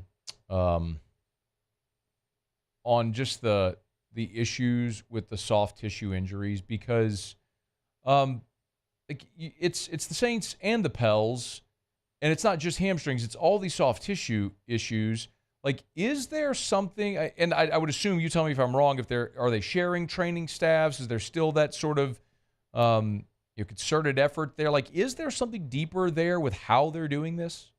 Not really. Like, there's that crossover stuff that was a big issue really in the Anthony Davis era, where they hired a Saints trainer to be the Pelicans trainer. It really didn't make any sense, and they've kind of gotten rid of all that. And there's a lot of problems about this ownership group owning both teams, but this is no longer really one of them. David Griffin went out and kind of revamped the whole side to be a basketball centric and really understanding all the stuff. And it's not as if they haven't tried to fix this. And I don't know if it's related to the Saints, but certainly there's something going on that it's mostly soft tissue, but it's not all soft tissue. I mean, DeJounte Murray breaks his hand in the first game of the season. It's just bad luck, So, I mean, it's not like Jose Alvarado isn't a tough guy. Like people, I think, were very skeptical when they see Zion gets hurt, especially with the way he was in and out of the lineup. I don't think anybody's looking at Jose Alvarado and thinking that he's like coasting or not in shape or anything of that nature. So it's a very odd situation. I really don't know what they can do about it except for kind of just pray at this point. Jose had seen his minutes go way up here, especially amid all the injuries. Had a couple of 20-point games last week. What are they going to miss here in the short term over these next 6 weeks without Jose? Yeah, they're going to miss that spark that he provides. No, number one, until they get Murray back, which I think is still a week or two away, at least. And until they get him, until they get him back, they're really in a lot of trouble as far as ball handling. They don't have a lot of guys who can do that.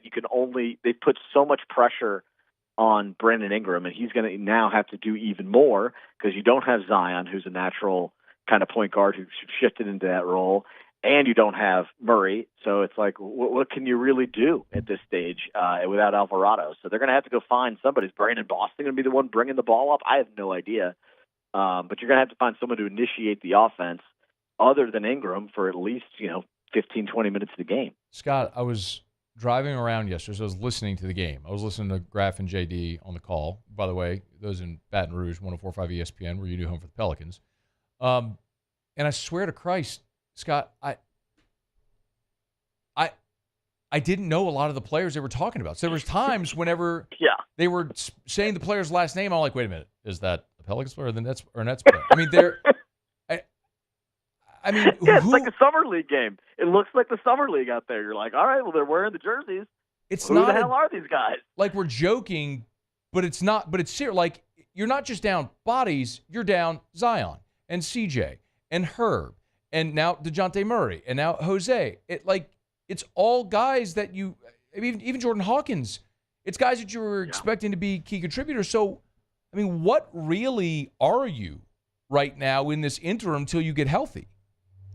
Yeah, well, they got Trey Murphy back. That helps significantly. The problem is that when you are playing Trey Murphy without anybody who can pass the ball to Trey Murphy, he loses a lot of his effectiveness because where he is so good is standing at the perimeter and hitting three-pointers, But, yeah, there's just not much you can do. I do think I still think you can judge them on the results.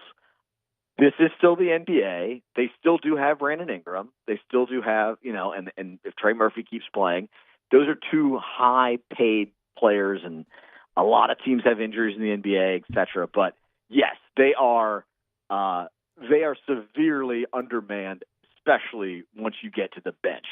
These guys are a collection of nameless, faceless guys, like the 2K, guy that you just see at the end of the bench. There's just no way to decipher who these guys are, and I'm sure they're going to run through a good chunk of them over the next couple of weeks. Bring in Bronny. Let's go. Yeah, exactly. It doesn't actually sound crazy when you consider what they have right now. It's bad, and look, the problems are the exact same, which I think is the craziest part. The Willie Green having no offense to run in the last 3 minutes of the game, and the ball sticking and gagging on a lead against a team that was playing terribly. And these are, they've lost 2 games to the Blazers, 2 games to the Warriors without Curry. They lose to the Nets at home. It's like these are bad, bad, bad losses. And a team that really avoided bad losses completely last year is now going to have to dig out of a hole, and that is a very difficult spot to be in. Scott Kushner, give me a timeline for when we can start to expect some of these guys to come back and maybe this to start to turn around when you look more like what the Pelicans are supposed to look like. I think if you give it 3 weeks, but by then, you'll probably have McCollum back. You'll probably have Murray back, and then you'll be on the verge of the start of the timeline really for Zion and then Alvarado coming a little after that. But that's a long time in the NBA. I mean, really, that's a 3-week losing streak seems pretty rough, and they're going into a gauntlet coming up here. And again, the first 10 games here first 12 games were pretty easy, and they did not perform well at all. And now you're going into probably one of the tougher stretches you could imagine with Oklahoma City and Denver. And I mean, it's just going to be a masher. And I don't see how they really win more than one game, coming up here. So it's a weird position to be in, and they're going to have to do a lot of climbing out. And I don't know if they have a team capable of doing that. 7 of their next 11 on the road, and that would be in that 3-week timeline that you're talking about. That would take you to the beginning of December when you're maybe starting to get some of these guys back. So depending on how deep of a hole you dig, is there a path for this team realistically when they do get healthy to try to work toward that play-in tournament and get back in this thing? Or is it all – go ahead, please. No, sure. I mean, I don't know if you recall Willie Green's first season; they were 3-16 to start the year. Oh God, wasn't that the 16-game losing streak? Yeah, it was like a 11-game losing streak. I mean, it was a long losing streak. They lost a ton of games. They were bad. I mean, they were bad. They were the worst team in the NBA for the first 5-6 weeks of the season, and then it picked up. And then they traded for C.J. McCollum, and everything sort of shifted. And they took the Suns to 6 games in the first round, and everyone thought that was going to be kind of a launching point, and it hasn't really gone that way. But I'm just saying, it's a very long season, and they let 10 teams in the West into the play-in tournament. So you're never really out of it until you're out of it, because you're going to hit a point in the season where at least a couple teams will probably start selling at the deadline, and if you're still going for it and your players are healthier and you're actually winning games, then you can start to chew up some space. But it is, they're really got to get wins where you can right now to hang on to that. Because, if you start again 3-16, I mean, it's very hard to get anything other than the 10 seed as your goal, and that is a bad goal to have. That is a bad goal to have. So that is the Mississippi State bowl eligibility. Bowl eligibility because you won 5 games and someone else couldn't claim the bowl, so they needed someone to fill, or you didn't have enough teams to fill a bowl, so you got it because of your academics, something like that. Congrats, guys! We're going to Shreveport for Christmas. Hey, is Georgia going to beat Tennessee this weekend? Probably. I when I saw the line came out at 13, I was like, wow, they know something I don't. I was feeling so good, and then I was like, that's a huge line, and I think it's down to 10 now. But yeah, it just feels like right every time one of the SEC teams plays down for a week, one of the good ones, they play down for a week, and then the next week they play a lot better. It feels like that's kind of the bounce that Georgia's going to get this week. Especially it's like the only good game they've had at home, and it's going to be a nightmare. Tennessee's got a really good defense, bro. Nobody has scored 20 on Tennessee this year. That's insane. A lot of fumbles. We've forced a lot of fumbles. My guy with the watch. They've forced like 4 inside the 5-yard line. It's been kind of nuts. So good. I don't know if you were listening to any part of the show today, but this is bonkers. If LSU beats Florida, Vanderbilt, Oklahoma, which is doable. I'm not saying it's a lock by any means, right? But it's doable. Yeah. If Georgia beats Tennessee and Arkansas beats either Texas or Missouri, which is doable, LSU will win a 6-team tiebreaker among teams 6 and 2 to play the winner of Texas A&M in the SEC championship game. Come on. Swear to God. There's that's 16 teams, 8 games, and 2 teams go to the championship is like the stupidest way to build. I mean, it's just I cannot get over how ludicrous the idea. It's such a Frankenstein monster of ideas that never evolved with each other. It's your fault. Of course. It's your fault. Because we got to protect stupid Alabama, Tennessee, and Auburn, Georgia. It's your fault. We got this stupid cockamamie thing. We're finally beating Alabama. The Vols have to play Alabama now. And now it's important. How about that? The 16 years in a row that Tennessee lost to them, I was fine with moving them off the schedule. Yeah. Now you want them there. So good. Yes. They're burning. I read somewhere they're burning. Can you imagine, though? Can you, Scotty, the melt? If this plays, I just said plays out, which is very plausible. It's not like it's, hey, 17 things need to happen. LSU is positioned to win the tiebreaker among the teams at 6 and 2. Bro, the melt in Tuscaloosa would be so epic. It would be and if LSU went, let's say you got a rematch with A&M and beat them, and LSU was the 4 seed in the playoff with a bye, and Bama got left out. They'd still be the 2 seed, Matt. They'd be 9 and 3 and be the 2 seed. Oh, my because God. Because the ACC and the Big 12 are horrible. I know. God, wouldn't that be something? Oh, it'd be so good. Inject that into my veins. I need this to happen. Not even for LSU, just for the Bama melt. And I know you would co-sign.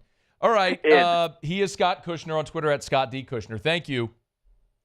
See you, Matt. All right. See you later. It's after further review. Let's talk some LSU defense with Brandon Taylor next. After further review. Okay, y'all. Tomorrow's the day that the Gordon Gibbs bike giveaway gets rolled out. And I'm excited about it, man. I love telling you about this every year. And, it's just another way that Gordon gives back to the many communities that he serves and that he's been a part of and his teams have helped over 3 decades. So starting on Wednesday, it's tomorrow, Wednesday the 13th. And so registration will end Sunday, December the 8th. So you have a few weeks. It's the annual Gordon Gibbs bike giveaway.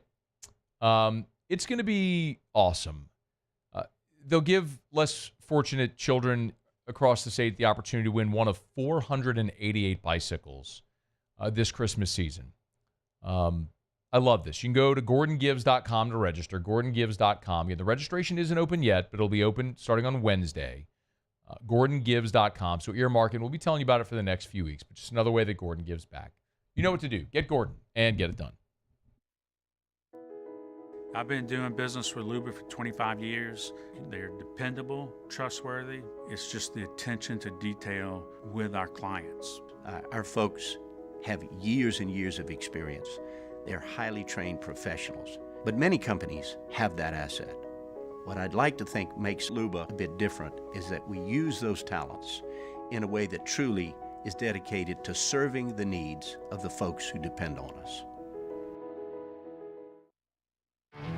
There it is, the extra mile, on the border of expected and extraordinary for those willing to go further, like vans customized for work or play, with safety and tech to keep you connected. supported by a 5-star sales, service, and finance team, and backed by the 1-star you know. So go the extra mile. It's never crowded because so few have what it takes to go there. Mercedes-Benz Vans.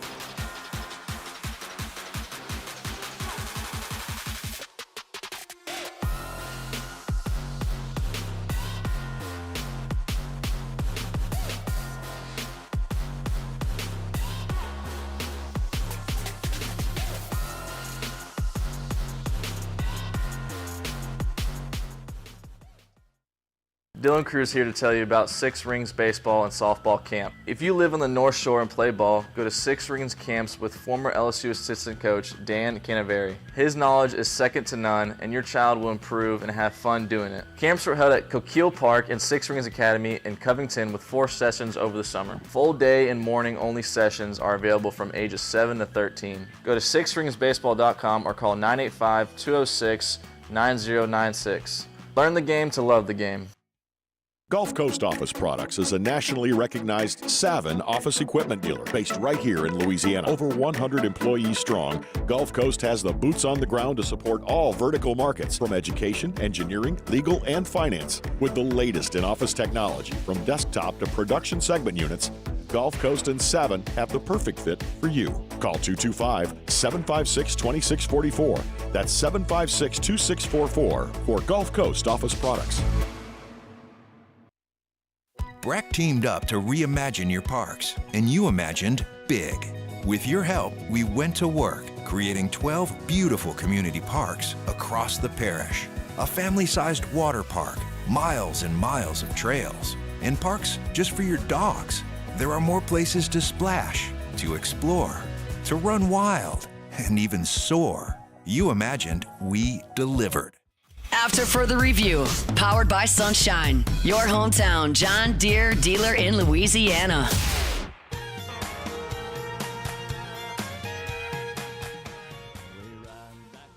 Of course, LSU over the past 2 games have struggled mightily defending running quarterbacks.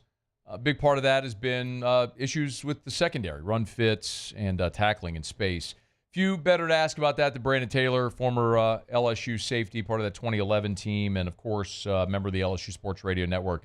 BT, what up, man? Thanks for the time. What's going on, Matt? Anytime, man. Anytime. No, we appreciate it. Hey, let me start with a big-picture question. When you're looking at a running quarterback, how much of that defensively is on the secondary, is on the safeties? A lot of it is dependent on them, but in this case, you had a running quarterback that was struggling with the pass, who was known for throwing the ball away. So it kind of tunnels it in. If I could see if there's a good running quarterback that wasn't struggling in the pass game, but he's been struggling in the passing game for the past couple of weeks of throwing the ball away and giving away to the defense. So shame on everybody. Okay, shame on everybody. Elaborate a little bit more on that. Because as a DB, as a safety, if you got a running quarterback that's struggling in the passing game, his percentages as far as pass completion and everything, you can cheat it a little bit as far as coverage as a safety. You can play a little bit more flat-footed and can focus on the run a little bit more. But if you're just bailing out as a safety, thinking that it's pass, you're limiting your space. You're giving him more space than he should have as a running quarterback. Brian Kelly said on Monday that there's really only 2 ways to defend a running quarterback. Now, he didn't elaborate, but effectively saying we're not reinventing the wheel. So, Brandon, what do you see is going so wrong to where they just haven't been able to do this against Milroe and Reed? Well, obviously the wheel ain't working. If you're getting beat by a running quarterback 3 weeks prior, and then a bye week, and then you have a week to prepare for that, and then the week of the game the following week, you get beat by another running quarterback. And then you would instead have 3 more running quarterbacks that are capable of running the ball the last 3 weeks of the season. So it's kind of contradicting that statement. So I'm going to kind of bite my tongue on that because I don't want to say what I really want to say about that. That's kind of cheating everybody and taking the easy way out. Okay, well, let me ask you then, is what you saw, so you got 2 weeks to prepare for Alabama, you come out, and the same thing happens. Is that scheme? Is that personnel deficiencies? That scheme, personnel deficiency, and a little bit of too much pride because what happened the year before when we played against Miro? Did he not run the ball on us last year? Yeah. Okay, then. So you had a full year to prepare for it. You had film from last year. You had film from these previous games. All he has is a deep ball and his legs, to be honest. And you can't prepare for that. And so it's South Carolina. Well, I can't say that. South Carolina defense is damn good. They just got they got some dogs over there. But why is the gap that big between an LSU defense that's notorious, that put the fear of God in people years ago, drastically fall off that bad and can't even bridge that gap between us, a Texas A&M, us, a Vanderbilt, us, a South Carolina. It's kind of back when I was in school when we had that gap of quarterback compared to our quarterback and the development of them compared to other schools when we was the number one team in the nation. Brandon Taylor's our guest. Do you look at the young guys on this team like Kylan Jackson, Deshaun Spears, Javen Toviano, guys that were playing a lot earlier, and here in the last month, the coaches have gone very heavily on the veteran guys. Do you feel like those young guys are ready or in a position to be able to help? The thing is, if a young player comes into LSU, all the years that you've been following LSU, Matt, all the decades that you've seen LSU ball, if a young player, being a young player at LSU is not an excuse. And it's never been. And it should never be, those words should never be spoken. He's a young guy. I done seen plenty of young guys come out and outplay guys that have been there 4 or 5 years that were 5 stars. I witnessed 2 young guys, one, Tyrann Matthews, no stars. Morris Claiborne, 2 stars. Leave there as All-American. And one of them went to New York for the Heisman Trophy. It's not an excuse. Are we preparing them? Look, everybody got to take accountability in this. If the older guys are not prepared, I'm scared to see what the young guys are going to do. So it's like these guys that's been there 3-4 years under this covenant are not prepared and not playing to a certain standard that's been set long ago. What are the young guys, what do they have to look up to? So it's almost as like, damn if you do, damn if you don't. And what does the future hold? Brandon, when would you say – no, I'm sorry, go ahead. And it's almost as like, okay, we're all prepared and pumped up for these new freshmen to come in, these 5 stars and stuff. Okay, what about the ones that's already there? Are we not able to develop them to be what they're supposed to be? So why would we get our hopes up on the new guys coming in? It's almost like it's too much of a gap, and it's not being. There's some things that are not being said or done that's not coming to light yet. When did you feel in your career, and you played in every game as a freshman in 2008, but when did you feel comfortable?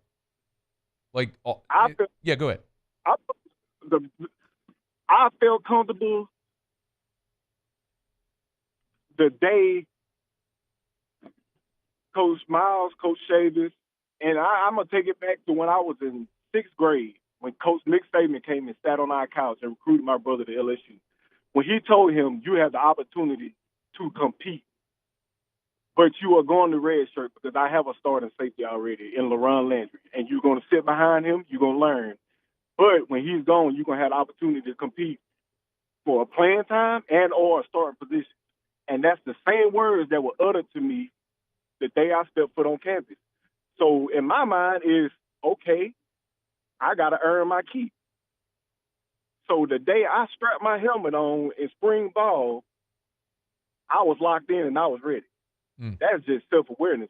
I want to be the man on campus. I didn't come to LSU to ride a bench. I didn't come to cheer on other people, which I cheered for my teammates, but I was on a mission. And the day I moved to safety, yes, I needed a little work, but I put in the work in order to be a better player. And Coach Shea, he worked with me. He coached me the right way. Him and Coach Coop, Coach Brick Haley, from the D-line to the linebackers to the safeties, I knew every position. I just didn't learn safety. I learned linebacker and I learned DN. So any type of high blitzes, I knew it all.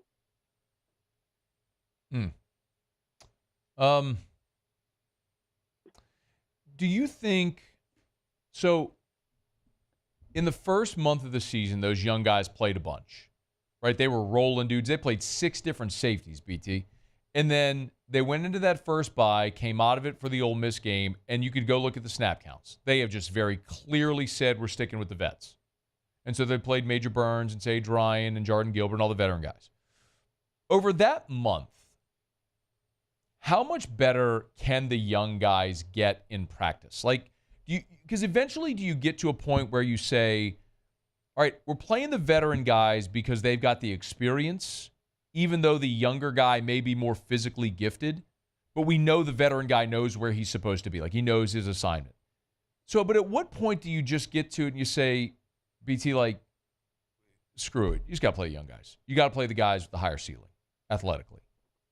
And that sounds like a cop-out of, we got to dumb the defensive playbook down because the guys don't know what to do. That sounds like last year to me, don't it not, man? Yeah. Okay, so now we're singing a different tune, but putting it a different twist on it to, we're just going to play the older guys. No, teach them. Let them know they got to know where they're supposed to be. You got to beat it in their head. You got to coach, and this is part of your job. A coach is a teacher. They're going to learn where they're supposed to be. If it's by fault, error, anything. But defensive ball is all about instincts. I've seen a lot of guys that knew where they were supposed to be, and when they got there, they whooped on tackle. So, damn if you do, damn if you don't, again. So I'm going to put a guy out there that knows where he's supposed to be, but when he gets to the point of where he's supposed to make a play, his eyes are closed, or he's just not in tune or engaged, or he just doesn't want to make the play, or he's scared. And do you think over the So next... I want a young guy that's hungry, he may blow a few plays, which the veteran's been blowing plays too, so that is not an excuse. If he can run, if he going to give me 110% and go where he's supposed to be and cause and wreak havoc when he get there to put damage on somebody, son, I can teach you. I can teach you the playbook. I can't teach you to have heart. Man, it's always enlightening when we get to talk. I'm up against a break. I got to run. Appreciate you as always, BT. Thanks for the time, man. Most definitely, Matt. You have a good one. You do the same. Former Tiger great Brandon Taylor. You could tell why people followed him. I'm late. Let's go to break. AFR. AFR is brought to you by River City's 1 Hour Air, where they're always on time or you don't pay a dime. 752-0001, 752-0001, or 1hourbr.com. Spell it out, O-N-E, 1hourbr.com. Not too late, y'all. Make sure you have that preseason heater safety check. Tell you about it every single day. Mention the show. Mention the Moscona special. They'll knock $30 off the price for that preseason heater safety check. Really easy, man. They'll come to the house. They'll get that heater. Make sure that it's tuned up. I think it's at AC. The heater safety check. Make sure your heater is efficient, so it'll save you money and extend the life of your heater, but also make sure it's safe to run. That heater sits there. It's dormant for months. You crank it up. It could have dust. Could be hazardous. Before you crank it up, make sure you call our friends over at River City's 1 Hour Air for the preseason heater safety check. 752-0001, 752-0001, or 1hourbr.com. Look for the big yellow vans and trucks with the giant clock on the side. 752-0001. Gulf Coast Bank and Trust is giving our customers the power to bank anywhere, anytime during this challenging event. And we're right there with you. Our mobile banking app is a smart way to manage your money and time. Gulf Coast Bank and Trust, the bank that cares about you. At Atmos Energy, our Smart Choice solutions help customers save energy and emissions with rebates up to $500 off high-efficiency natural gas appliances, smart thermostats, and weatherization upgrades. Together, we're fueling our energy future.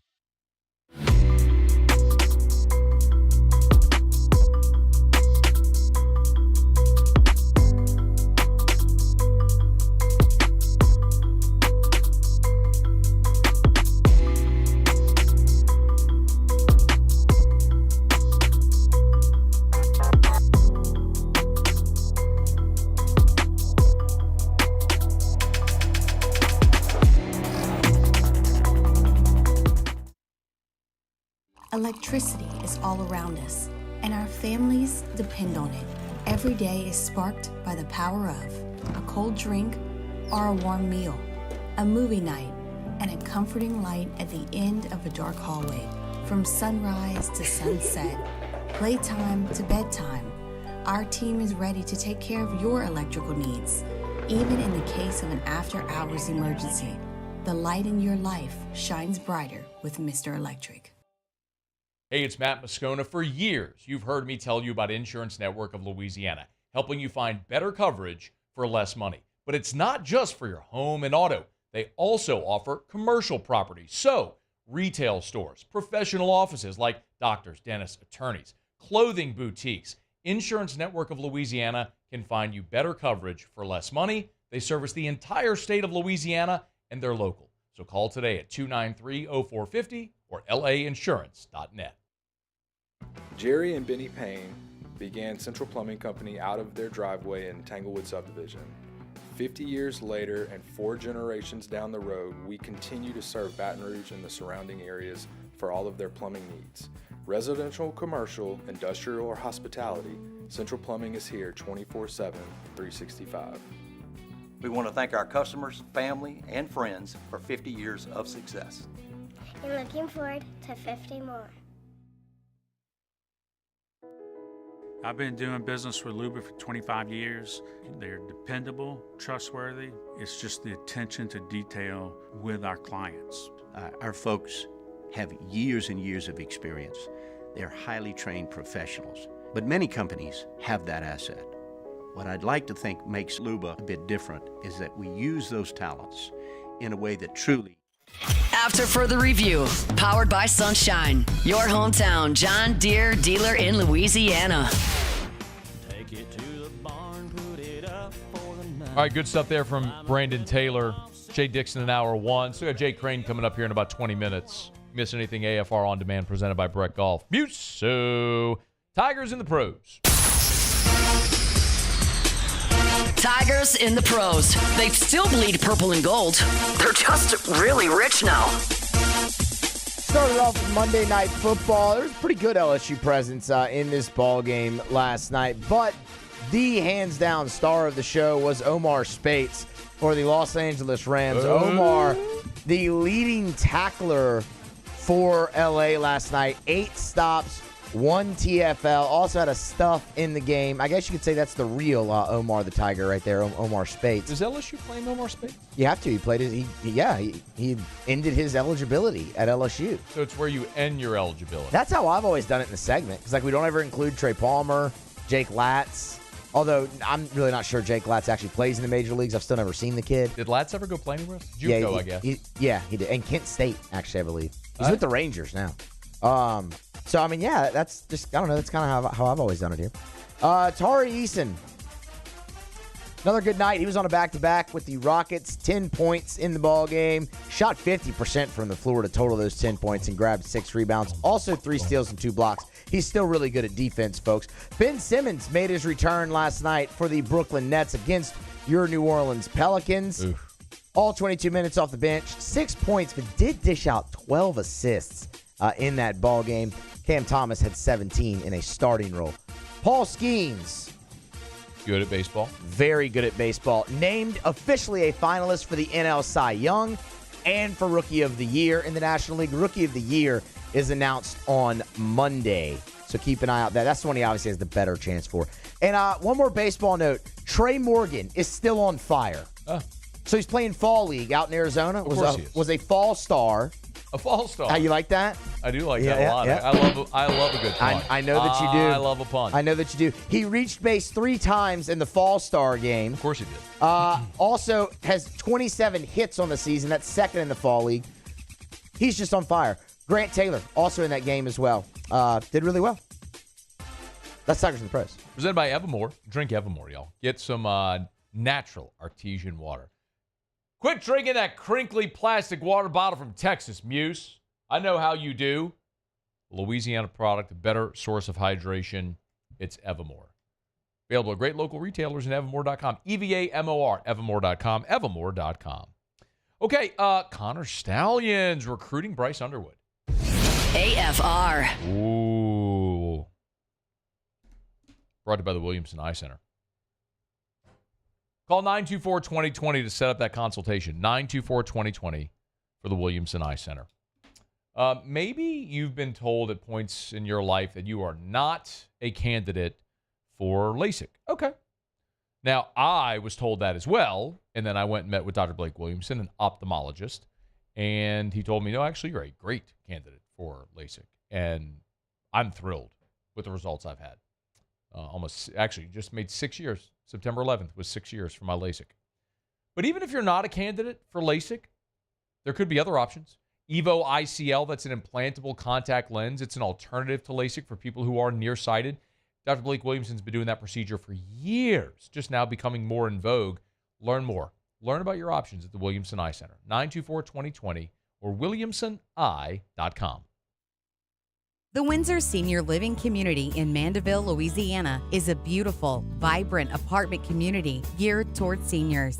They are nestled right in the heart of Mandeville, where seniors live a more carefree lifestyle in spacious apartments with the peace of mind that comes from having a little extra help. Call the Windsor at 985-624-8040 to schedule a lunch and tour. Come see how the Windsor can be your passport to peace of mind. There it is, the extra mile, on the border of expected and extraordinary for those willing to go further, like vans customized for work or play, with safety and tech to keep you connected, supported by a 5-star sales service and finance team, and backed by the 1-star you know. So go the extra mile. It's never crowded, because so few have what it takes to go there. Mercedes-Benz Vans. Dylan Cruz here to tell you about Six Rings Baseball and Softball Camp. If you live on the North Shore and play ball, go to Six Rings Camps with former LSU assistant coach Dan Canaveri. His knowledge is second to none, and your child will improve and have fun doing it. Camps were held at Coquille Park and Six Rings Academy in Covington with 4 sessions over the summer. Full day and morning only sessions are available from ages 7 to 13. Go to sixringsbaseball.com or call 985-206-9096. Learn the game to love the game. Gulf Coast Office Products is a nationally recognized Savin office equipment dealer based right here in Louisiana. Over 100 employees strong, Gulf Coast has the boots on the ground to support all vertical markets, from education, engineering, legal, and finance. With the latest in office technology, from desktop to production segment units, Gulf Coast and Savin have the perfect fit for you. Call 225-756-2644. That's 756-2644 for Gulf Coast Office Products. Breck teamed up to reimagine your parks, and you imagined big. With your help, we went to work, creating 12 beautiful community parks across the parish. A family-sized water park, miles and miles of trails, and parks just for your dogs. There are more places to splash, to explore, to run wild, and even soar. You imagined, we delivered.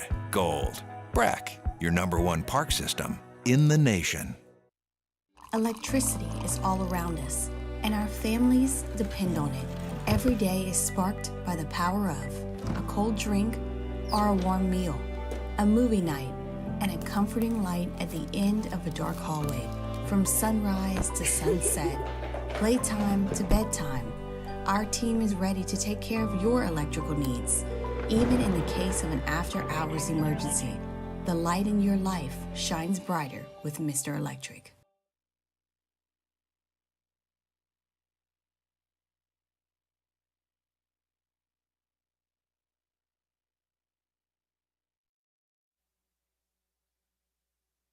This is SportsCenter. I'm Christine Lisi. Bears head coach Matt Eberflus promised changes were coming to help a stagnant offense, and today a move was made. Offensive coordinator Shane Waldron fired. Chicago, near the bottom of the NFL per game in points, passing yards, and rushing yards, is keeping rookie quarterback Caleb Williams as the starter. Unsportsmanlike co-host Chris Canty. You know why they're not benching Caleb Williams? Because he's the only shot they got at saving their damn jobs. So you either sell winning or you sell hope. And right now, Matt Eberflus can't sell winning. They're not winning. So you got to sell hope. And the hope is Caleb Williams. And if you can't find a way for Caleb to get his season turned around and the team to show better, then you for damn sure are going to get fired. Passing game coordinator Thomas Brown's the Bears OC the rest of the season. Cowboys owner Jerry Jones confirmed on 105.3 The Fan that quarterback Dak Prescott will have season-ending surgery tomorrow on his torn hamstring. Chiefs designated running back Isaiah Pacheco and defensive end Charles Omenihu to return to practice this week, freeing them to play as soon as Sunday in that showdown against the Bills in Buffalo. Hey, it's your resident Super Bowl champ, Chris Canty. Coming up Wednesday, we've already seen 2 NFL coaches fired. I'll tell you how many more will be let go and which jobs will be the best available. It's Unsportsmanlike, 6 a.m. Eastern, right here on ESPN Radio, ESPN2, and ESPNU. Matt Moscona. I'm very important. After further review. Say it one more time. After further review with Matt Moscona. And here we go. Live from the Mercedes-Benz of Baton Rouge studio. Let's ride! Go!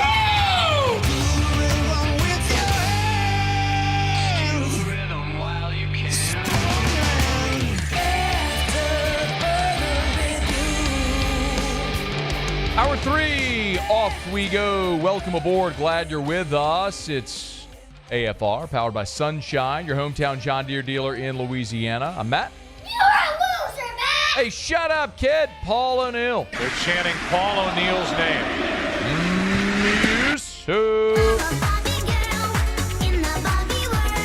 And Mr. Toby Tomfley.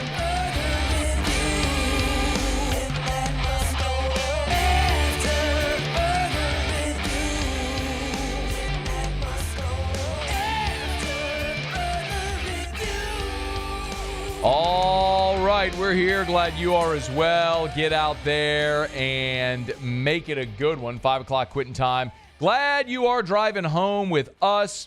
We had Shea Dixon on in hour number 1. Always appreciate our conversations with Shea. We kind of do a recruiting update every Tuesday. And if you missed that, you can catch it on demand at 1045ESPN.com or wherever you get your podcast. Just search After Further Review or on YouTube. Probably the most significant, the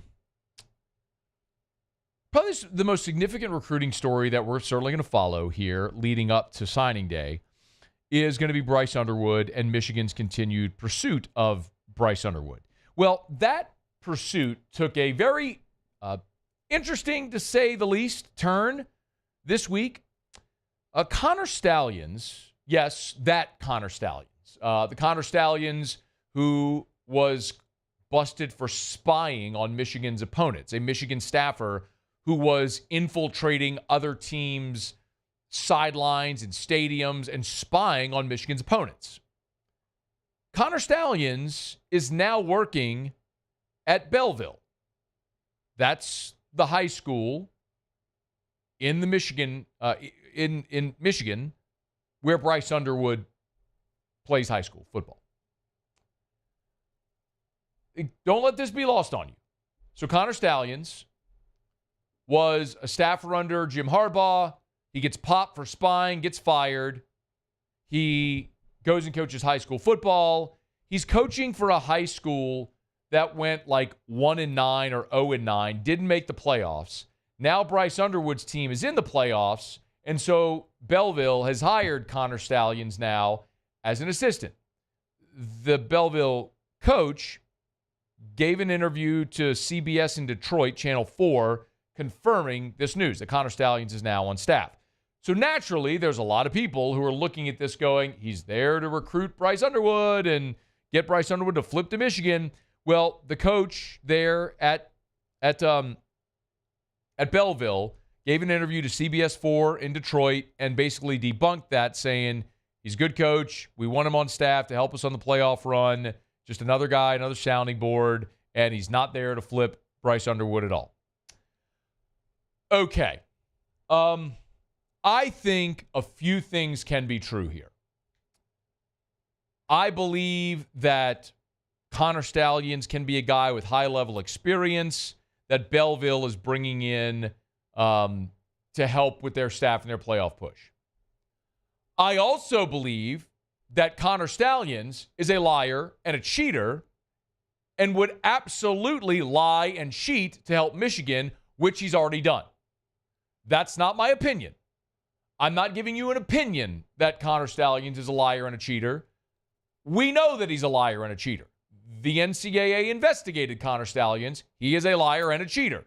He was infiltrating other teams' football programs, standing on the sideline in coach's gear and stealing signs and spying and cheating. He is a busted liar and a cheater.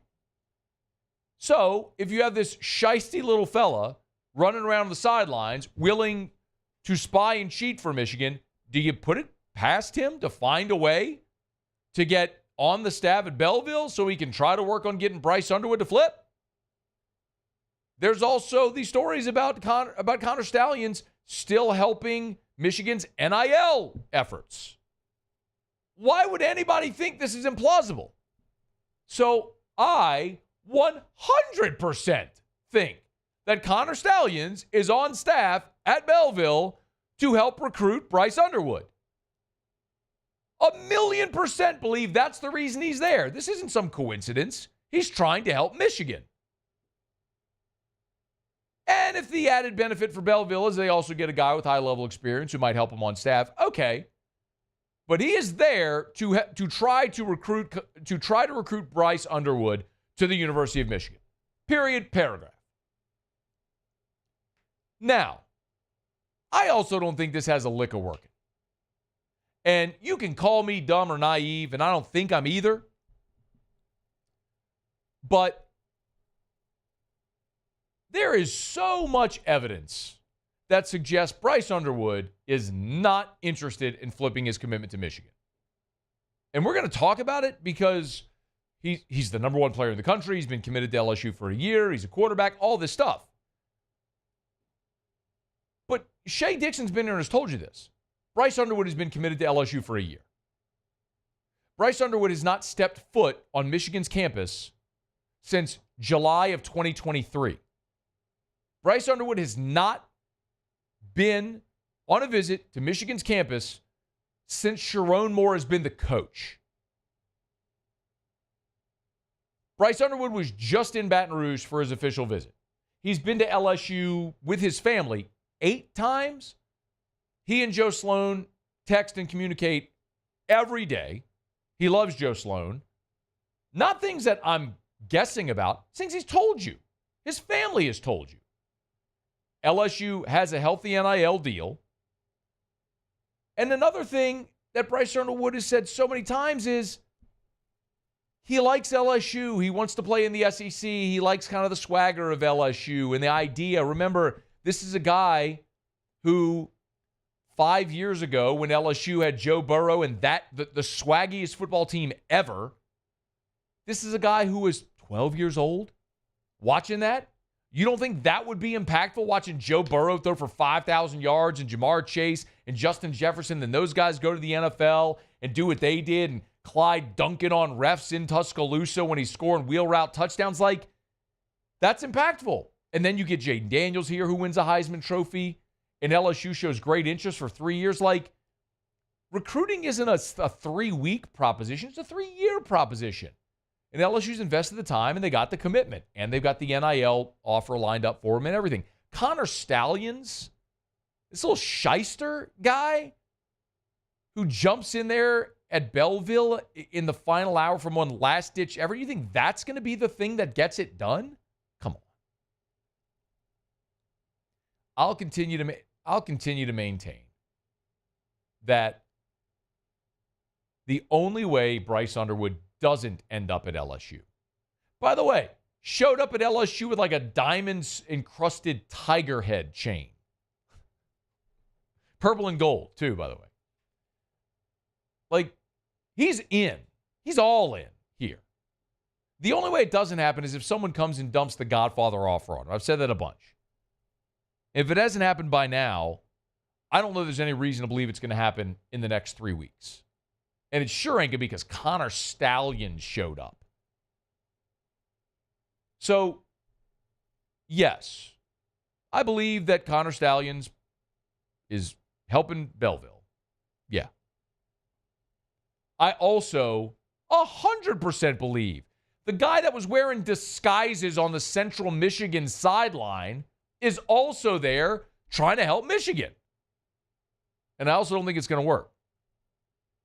Because if you live 30 minutes from Ann Arbor and you think the whole Michigan man culture is lame, and by the way, Michigan's passing offense, there's 4 teams in America right now. 4 teams in America. And 2 of them are service academies who rank lower than Michigan in passing offense. You just don't have a whole lot to sell that Bryce Underwood wants to buy.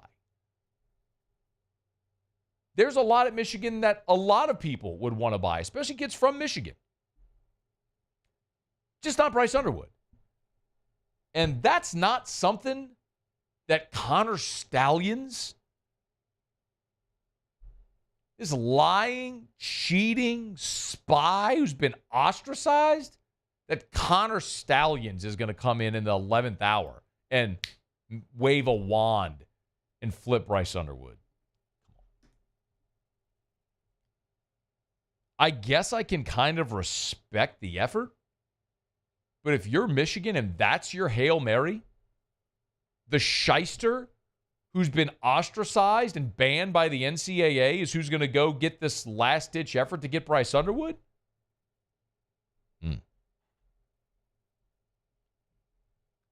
I mean, couldn't you get, like, Jim Harbaugh, Mike Hart, Braylon Edwards, or, I mean, somebody that was a great Michigan player there? What's Shoelace doing now? Denard Robinson, I don't know. Go get him to go to bat for you. Connor Stalions. It's actually kind of pitiful.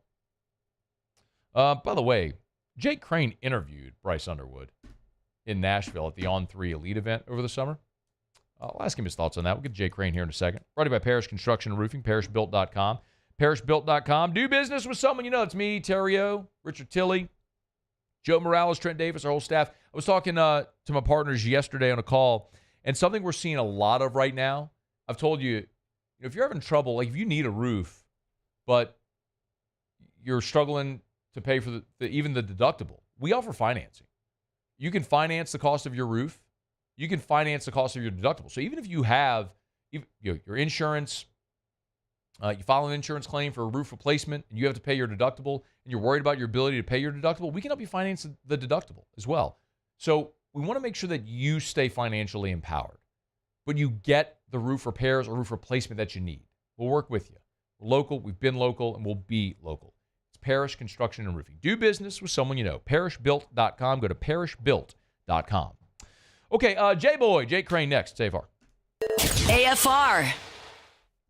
You know, I got a really cool call the other day from Derek over at Duplessis Builders. And there was a gentleman who was looking to build a pool at their house and called Duplessis, heard us here talking about Duplessis. And he called Duplessis and said, I'm going with you because Matt talks about so good, but also because I like how you do NIL the right way. So we've told you about it here. Derek did an NIL deal with Kyron Lacey, did an NIL deal with Harlem Berry. And this isn't just like pay for play. Those guys have deliverables, and they're executing those deliverables and video and different things that we've seen, a lot of the content we've put out. They've given their time to be part of that. But it's a win-win. both for Duplessis and for the kids, and the young student athletes, and for LSU to be able to get those student athletes some NIL money. So, Derek's a proud LSU Tiger. You need a pool? Do business with someone who does business with the Tigers. DuplessisBuilders.net. I've been doing business with Luba for 25 years. They're dependable, trustworthy. It's just the attention to detail with our clients. Our folks have years and years of experience. They're highly trained professionals. But many companies have that asset. What I'd like to think makes Luba a bit different is that we use those talents in a way that truly is dedicated to serving the needs of the folks who depend on us. The only thing scary about the deals at Bayou Ford is if you miss out on them, like $15,000 off F-150. Bayou Ford has $15,000 off Ford F-150. All new Bayou Ford vehicles come with a complimentary 7-year powertrain warranty. The crew at Bayou Ford is going to do right by you. When you can't rely on technology, you can rely on Mountain Cold Refreshment. Dave's back on. Coors Light. Choose chill. It's an everyday thing here. We work horses in the mornings and we work on the property during the day, and without these John Deere tractors, it'd almost be impossible to keep up with the place. I've dealt with some of the other colors and stuff, and I never really got the response back that I get from John Deere, We really enjoy dealing with Sunshine. They're good people. They always check on us and make sure our equipment's running, and we love them. Flip the switch and learn more about what it means to be powered by Sunshine at sunequip.com.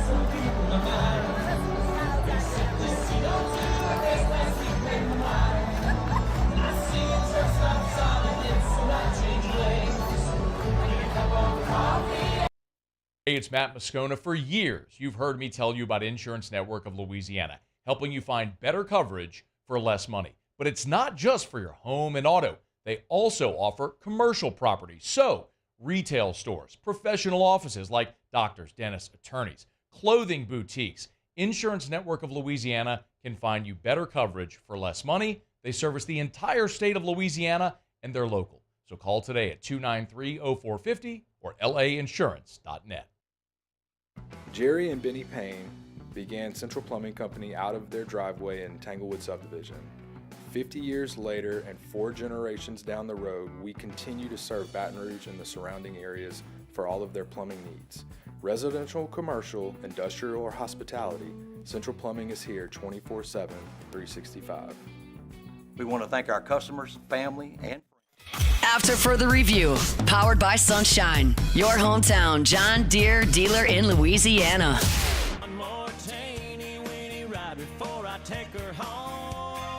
A big shout out to Sunshine. Remember, the Vanderbilt game is when they're going to draw for that John Deere Gator, the LSU John Deere Gator. Of course, Sunshine, proud partner of LSU Athletics. Go buy your tickets. All the ticket sales benefit 4-H and FFA. So do a great thing. $20 a ticket. You could win a John Deere Gator with LSU designs all over. It's really cool. So check it out. sunequip.com.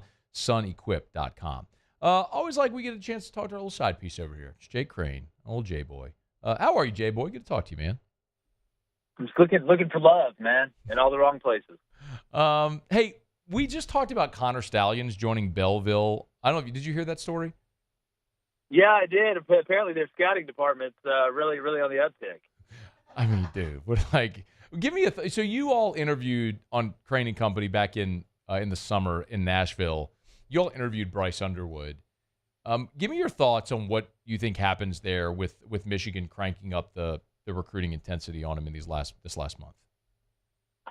Well, I think with recruiting nowadays, it's so all over the place with NIL and everything that's going on. You really can't pin it down as much as you used to be able to.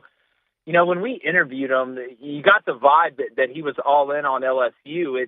But we see this anytime and again, guys were getting paid before NIL, but they went about it a different way. as far as Connor Stalions joining the staff, I'm sure there's some, professionalism where you're going to let the kid make his own choice. I don't think Bryce Underwood really cares what Connor Stalions has to say about where he's going to go to college. I think, he's been through this process for stuff. If he was a sophomore or something, then I would be more worried. But you're coming over late in the process. A lot of it is already baked in. I mean, I don't think it helps LSU, but I don't think it's some devastating move that has somehow given Michigan the upper hand. Now, if he goes to Michigan, it's because he wanted to go to Michigan before Connor Stalions went up there. I don't think that'll be the reason, but I still think he ends up at LSU. I mean, who is planting Connor Stalions at Belleville thinking that's going to be the thing that does it? It doesn't make sense. Yeah, it's I don't think there was a dark, smoky room in Michigan where there was like Operation Stallions is in full effect to send him to Belleville. God, if there was, God help Michigan. That might explain why they're 5-5 right now. Well, they got a lot of time on their hands now. They're not going anywhere after the regular season. Anyway. Hey, I shared with you on Crain and Company earlier today that SEC tiebreaker scenario. Now that you've had several hours to let that marinate, what's your thought on that as it pertains to LSU? I mean, well, I hate that we're in this position where we might have to talk about 6 different tiebreakers. I'm still glad they got rid of divisions, but I mean, if you're LSU, it's as long as you get in the party, you can sneak in the back door and hang out. You can be invited and walk through the front, but as long as you're in the party, you're going to have a good time. So, do I love that it may come down to, a bylaw or something like that? No. But if you're an LSU fan, it's kind of a saving grace, and I'm sure it's something that Brian Kelly is going to remind his team of. Not that they wouldn't go practice hard or prepare the same way they always do, but it's a little bit different. We are dealing with human beings. When you realize you're still in the fight, you tend to fight harder. For those that missed it, we talked about it earlier in the show, there's a very realistic path for LSU still to Atlanta. If they went out, if Georgia beats Tennessee, and if Arkansas beats either Texas or Missouri, LSU would win a 6-team tiebreaker among teams at 6-2, including Alabama, Georgia, Ole Miss. Like LSU would win the tiebreaker because of their opponent's conference winning percentage. So there's still they're still very much alive, which is so bizarre. What was it is, but Matt, can I say this? Like, if you're LSU though, if you're a player at LSU, like you just got to go win. Like you have no control over any of that other stuff. You want to be cognizant of it, but you can't just rely on it. You've got to go out and handle your business and then let the chips fall where they may. No doubt. It's a fun conversation for us, but I don't think the players are having this convo. You obviously watched the Bama game. What was your big takeaway from Saturday? I was as shocked that it was as lopsided as it was, but not so shocked about, Alabama having success. It's the way they had success. I've watched LSU ever since I was a kid growing up, and I've seen them lose games. I've seen them lose by a lot less to a lot better Alabama team. And I hear a lot of people talking about scheme, and that's important. And obviously we know you got to have a good plan. But LSU was just physically dominated and out-personneled in that game. There was nothing hidden about what Alabama was doing. There was no trickery. There was no deception. That was just, I'm going to line up and shove you in a locker as many times as I can. And it's still weird for me to see LSU get out-personneled, out-physicaled, and out-athleted. So if I'm an LSU fan today, I'm not as much worried about the scheme. I'm worried about the guys that are running the scheme, because at the end of the day, if you've ever coached, you look a lot smarter when you've got great players, and you look a lot dumber when you don't, regardless of how good you are at designing and calling plays. So when you said the guys running the scheme, you mean the players? Yeah, look, I would rather take a simpler scheme with elite players than a complex scheme with just good players. Football will always, and sports will always be a game that is won by players while coaches watch and talk about it. Where the scheme really helps you is when you have really good players, and not only can you out-talent somebody, you can out-think them as well. So I'm just shocked at the way that they got pushed around at home in an elimination game. And to be honest with you, Matt, there wasn't a damn thing they could do about it. Agreed. Jake Crain's with us. He's on Twitter at Jake Crain _ Crain and Company. Make sure you follow the Crain and Company YouTube channel. Who's the best team in the SEC right now? Man, I tell you, if we're gonna talk about it this week after what's happened, if we're gonna talk about balanced teams, I mean, I think it's kind of hard not to say Ole Miss. I mean, when you look around the SEC right now, everybody has flaws, but there really hasn't been a complete team, a team that can dominate offensively, defensively, and on special teams. I mean, look at Tennessee, really, really elite defense. You can make the argument they got the best defense in the country. Yeah. But the offense has struggled. They've scored like 7 points in the first half the past 4 games. I mean, you look at Alabama. They've had their struggles on both sides, but especially on defense. Georgia's not elite on either side of the ball. So when I'm watching Ole Miss and I'm seeing a dominant defense and the offense finally catch up with an experienced kicker, I mean, I think you can make a case that Ole Miss is the best team in the SEC and South Carolina's the top 4 team right now. How do you feel about Texas? Man, I just don't believe in them, Matt. I think they're a good team, but like who has Texas now that Michigan looks the way they look, Oklahoma looks the way they look? Who has Texas beaten that you're like, man, okay, they showed us. They really showed us this is an elite team. I don't think they're a top 5 team in the SEC right now. Top 5? Top 5, I don't. All right, who would you take over Texas? Neutral field right today, now, Right now, neutral field, I'd take Ole Miss. You have to take Georgia. They doubled them up at Texas's place. Agreed. Texas A&M, I think on a neutral field is slightly better than them. We're going to see in a couple weeks. You look at Alabama, I think Alabama's better than they are right now with Jalen Milroe and what he's able to do. And then Quinn Ewers' health is another story. You look at South Carolina, the way that they're playing right now. You look at Tennessee on a neutral field. I think Tennessee finds a way. So, look, do I think they're a bad team? Do I hate Texas? Is this like hazing because they're new in the league? No. But the one team you played that we know is pretty good pulled your pants down in front of everybody at the musical at the high school at your place. Do you think that – so this is what I think is kind of going to be an interesting path over this final month and then toward the playoff. Like you look at the top of the Big Ten, and Big Ten people are pounding their chests about the records of the top of the Big Ten as opposed to the top of the SEC.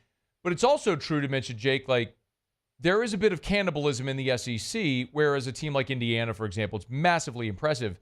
They have not played a ranked team yet. So what really do we know about the top of the Big Ten relative to the top of the SEC? Well, I think it's hilarious if you're going to make fun of a conference for, not having, a lot of really good teams, then you would think a lot of teams are beating other teams within your conference. That's not happening in the Big Ten. Right. Penn State, who have they beaten? Right? You got one test against Ohio State, you ran and hit on offense.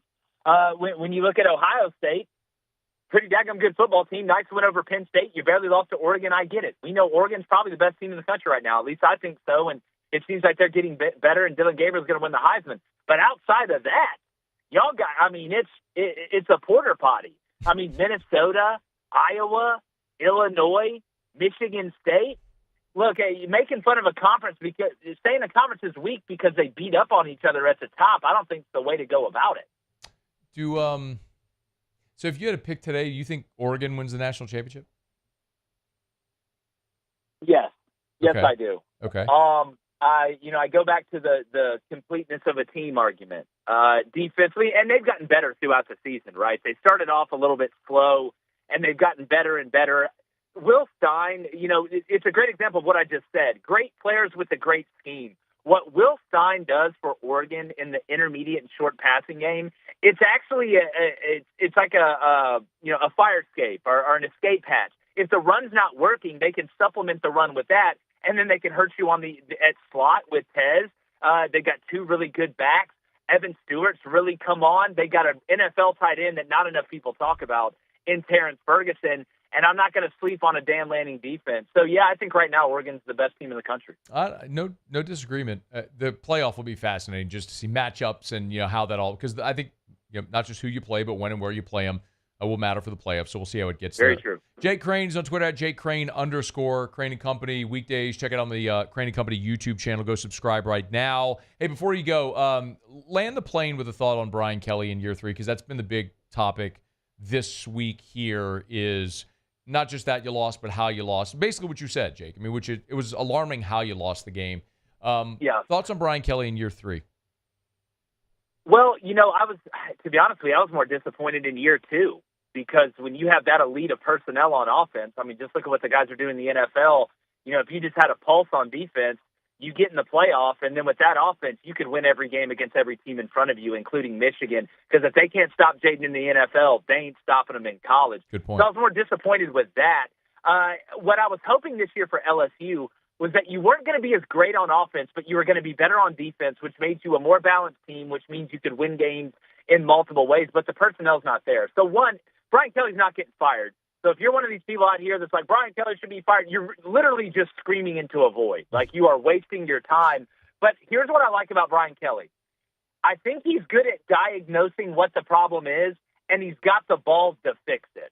Some guys identify the problem, but they're not man enough to fix it. They're not willing to let guys go. And by the way, I don't think there's much Blake Baker could have done schematically outside of just running Engage 8 the whole game against Jalen Milroe to fix what happened. It wasn't great, but it wasn't awful. You should be upset. You should be pissed off. You should be let down. By God, you're LSU.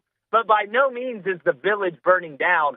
Brian Kelly's going to catch one eventually. To me, it's still a matter of when, not if. It's just disappointing because you thought you would have the players because it's LSU, but if anybody can fix it, he'll Flex Seal that thing real quick.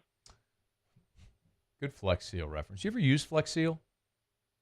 I haven't. I don't trust that guy in the commercials. I was more of a Billy Mays guy. Even the ShamWow guy, he may have done some stuff off the court that I didn't like, but I don't know. Something about that guy he looks like J.B. Pritzker, the governor of Illinois. I just don't trust him. I tried Flex Seal and Flex Tape.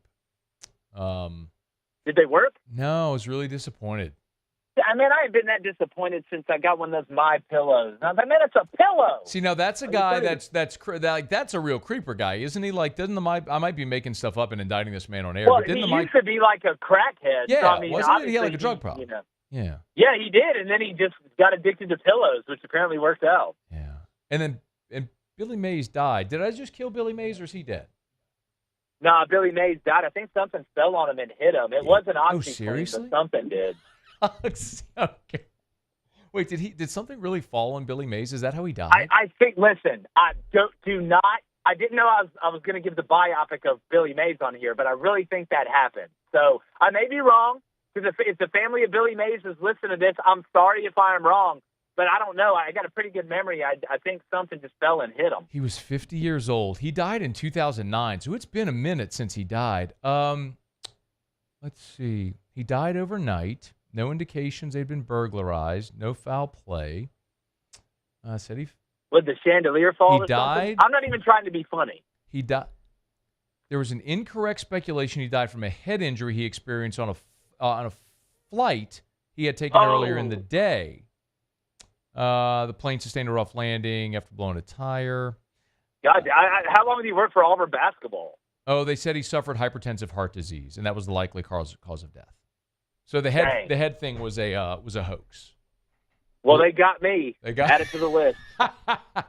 Jake Crain, y'all get him on Twitter at JakeCrain_. Thanks, man. Hey, always love coming on, buddy. Thanks for coming on today. And it's going to be all right. Y'all hold y'all's head up. Y'all got the 9-way tiebreaker. It's going to be okay. Hey, man, I'd rather have the 9-way tiebreaker than not. It's y'all got high-class problems. We couldn't win a spring game in Auburn right now, so good luck. Dude, I would love it so much if Auburn beat Alabama. Oh, it would make my life. All right. But, Matt, didn't we say, I know you got to go, but didn't we say that by Auburn just being that bad, they may keep Alabama out of the SEC championship? Yes, so, that's actually – yes. So the way that the weird tiebreaker works is it's the cumulative winning percentage of your conference opponents. So, by Auburn being awful, Alabama playing a 1-7 potentially Auburn team in SEC hurts Alabama's opponent's winning percentage. LSU not playing Auburn and Mississippi State this year is a major boost for LSU because their opponents have a better record. 5D chess. Look at that. They never saw it coming. Get out of here. We got to go. We'll see you. Thanks, all man. Right, see ya. That's Jake Crain. It's after further review. AFR. Brought to you by Rouse's, the official supermarket of the New Orleans Saints. Rouse's.com, Rouse's.com. Y'all get on by, see our friends over at Rouse's. By the way, we'll keep reminding you here all the way up to Thanksgiving that our friends over at Rouse's, they're slinging free turkeys everywhere. How awesome is that? Over at Rouse's, the official supermarket of the New Orleans Saints. Buy a spiral sliced Hormel Cure spiral sliced ham over at Rouse's, and my goodness, they're going to give you a free Butterball turkey. Here it is exactly. Get your Butterball Thanksgiving turkey free at Rouse's. You buy a Hormel Cure 81 spiral sliced ham for $2.99 a pound and get a Butterball Grade A frozen turkey up to 14 pounds for free. You stinking kidding me? Buy a Hormel Cure 81 spiral sliced ham. Get a free Butterball Grade A frozen turkey for your Thanksgiving dinner. Man, fry that thing up and thank Rouse's for it over at Rouse's. Limit one per customer with $25 in-store purchase. Visit rouses.com/tales. Rouse's, this feels like home.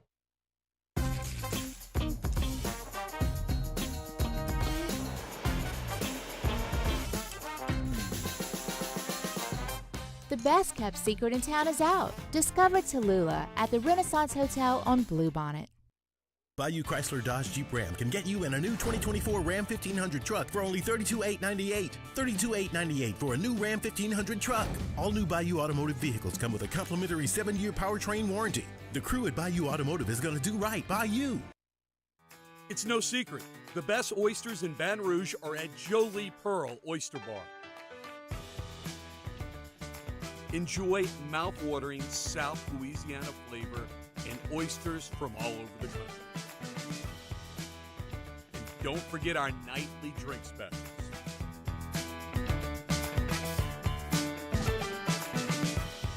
Jolie Pearl Oyster Bar, located in downtown Baton Rouge. I've been doing business with Luba for 25 years. They're dependable, trustworthy. It's just the attention to detail with our clients.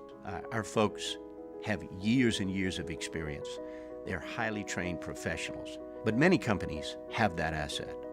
What I'd like to think makes Luba a bit different is that we use those talents in a way that truly is dedicated to serving the needs of the folks who depend on us.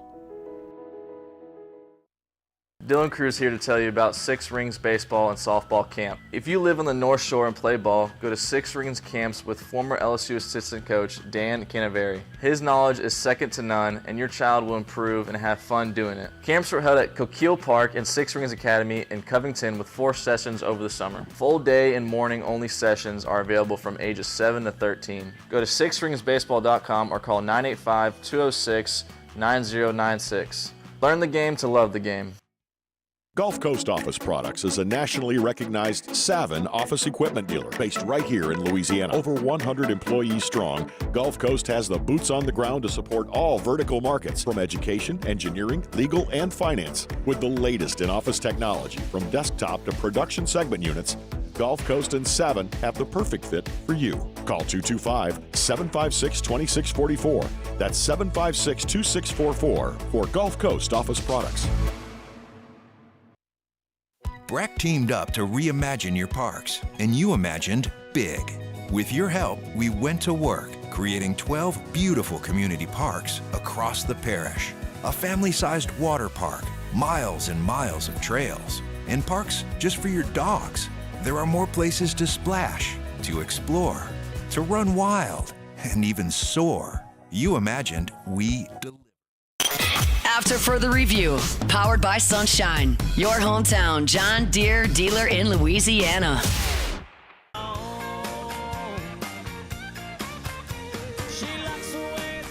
Hey, last night, a little bit of sad news. Last night after we got off the air, thank you. You can kill that, please. Thank you. Last night after we got off the air, we got word that John Robinson died. You've seen a lot of the tributes around the sporting world, and last night on Monday Night Football, where John Robinson had been the coach of the Rams, the Los Angeles Rams, and the Rams were playing on Monday Night Football. So Robinson, who coached the USC Trojans to the national championship in 1978, he won nearly 120 games as a head coach, both in college and the NFL. He played on Oregon's Rose Bowl team in 1958. Eventually became, as we said, the head coach at USC, then the Rams in 83. His last coaching job was actually at LSU, and John Robinson died in Baton Rouge on Monday. He was 89 years old. It was complications due to pneumonia. But remember, Ed Ogeron brought John Robinson onto his 2019 staff as a special assistant to the head coach or an advisor to the head coach. Robinson is someone that Ed Ogeron clearly had befriended sort of as a mentor-mentee when Coach O was during his time at Southern Cal, and Robinson, who hadn't been coaching, Ogeron brought him here and was someone that Ed leaned on. And by all accounts, everyone who had been around the program and around Coach Robinson all had very nice things to say. Sean Salisbury, who is usually a guest with us here on Tuesday, Sean had a prior commitment, so he'll be with us tomorrow on the show, just for one segment in hour number 2. But Sean tweeted, of course, Sean Salisbury played at Southern Cal for John Robinson. Sean tweeted, "Losing Coach John Robinson cuts really deep. I still contend he's as good a head coach to play for as any we've ever had in coaching at any level. I was honored to play for him. Fight on. I love Coach Rob." And there was many more like that. So condolences to John Robinson's family and salute to an amazing career and an amazing life. I can't tell you that I knew Coach Robinson. Maybe was in the same room with him a couple of times, and maybe it's sort of in a casual passing hello, but that was it. I don't have any real anecdotes to share from a personal level. Just condolences to the family for those that knew him and loved him well, and certainly a man that was a part of LSU's 2019 championship. And for everyone that has any or had anything to do with that championship at all, they will be forever remembered and revered. So may he rest in peace. John Robinson, dead at the age of 89. He maintained his home here in Baton Rouge, which is where he died on Monday night. Just I'll clumsily sort of transition. A quick reminder about our friends over at Optimize, GeneratorPeople.com, GeneratorPeople.com. If you're thinking of buying a generator, you call the generator people. It's that easy. Remember, in Louisiana, it's not if, but when the power goes out. I mean, it's November, and we just had a storm in the Gulf. It's just crazy to say. But when the power goes out, you want your power just to... I'm trying to snap. Well, can't get it. There we go. It was weird. I just wouldn't... It wouldn't fire. There it is. You want Optimize. GeneratorPeople.com, GeneratorPeople.com. Turnkey installation, upfront price quote guarantee, and the low down payment. $600 for a down payment. They have financing for any budget, so you stay in control of your finances. It's Optimized. GeneratorPeople.com. That's GeneratorPeople.com. A couple other things we'll get to Otter Locks. By the way, Jimmy gave us 2 basketball picks last night. He gave us Willie Wade, the general, and McNeese State Cowboys, plus the 17 at Florida. And he also gave us Grambling plus 11 bajillion at, McNeese was at Alabama. Grambling plus 11 bajillion at Florida, which also hit. So Otter, 2-0 on his early basketball picks, picking up right where he left off last year. And as I understand it for Otter Locks, he has 2 more basketball plays today. They're already available at LouisianaSports.net if you want to get them there, or Otter's coming up here in just a smidge. I wanted to do this today, but I'm kind of running out of time. We went long with Jake, but I'm glad we did. Maybe I'll do this tomorrow. There are, because I can explore this a little more, there are 2 NFL head coaching jobs open already, the Saints and the Jets. The Jets fired Robert Saleh, and the Saints fired Dennis Allen. 2 defensive-minded coaches, by the way. When you look around the league, Dallas is very likely going to fire Mike McCarthy. I think we're all assuming that Jacksonville is going to move on as well. The Raiders and Bears have both made it significant in-season changes. The Bears just fired their OC as their offenses continue to struggle. The Giants owner, John Mara, said he doesn't anticipate blowing out Brian Daboll after the season, but we'll see. Could Todd Bowles be in trouble in Tampa if they continue to struggle? Probably not. Would Jim Irsay make a move if the Colts don't make the playoffs? If you don't continue to get any development out of Anthony Richardson? There's been scuttle around the Dolphins as they have continued to disappoint. Maybe not completely fair because of the Tua's injury, but since when is anything fair in football? Could Brian Callahan be one and done in Tennessee? Could Gerard Mayo be one and done in New England? Not likely, but it's always worth watching, and there's always the possibility that you have older coaches that could retire, could resign. There could be a sort of a forced retirement. Who knows how it could go? But last year you had 8 coaching changes in the NFL as a quarter of the league.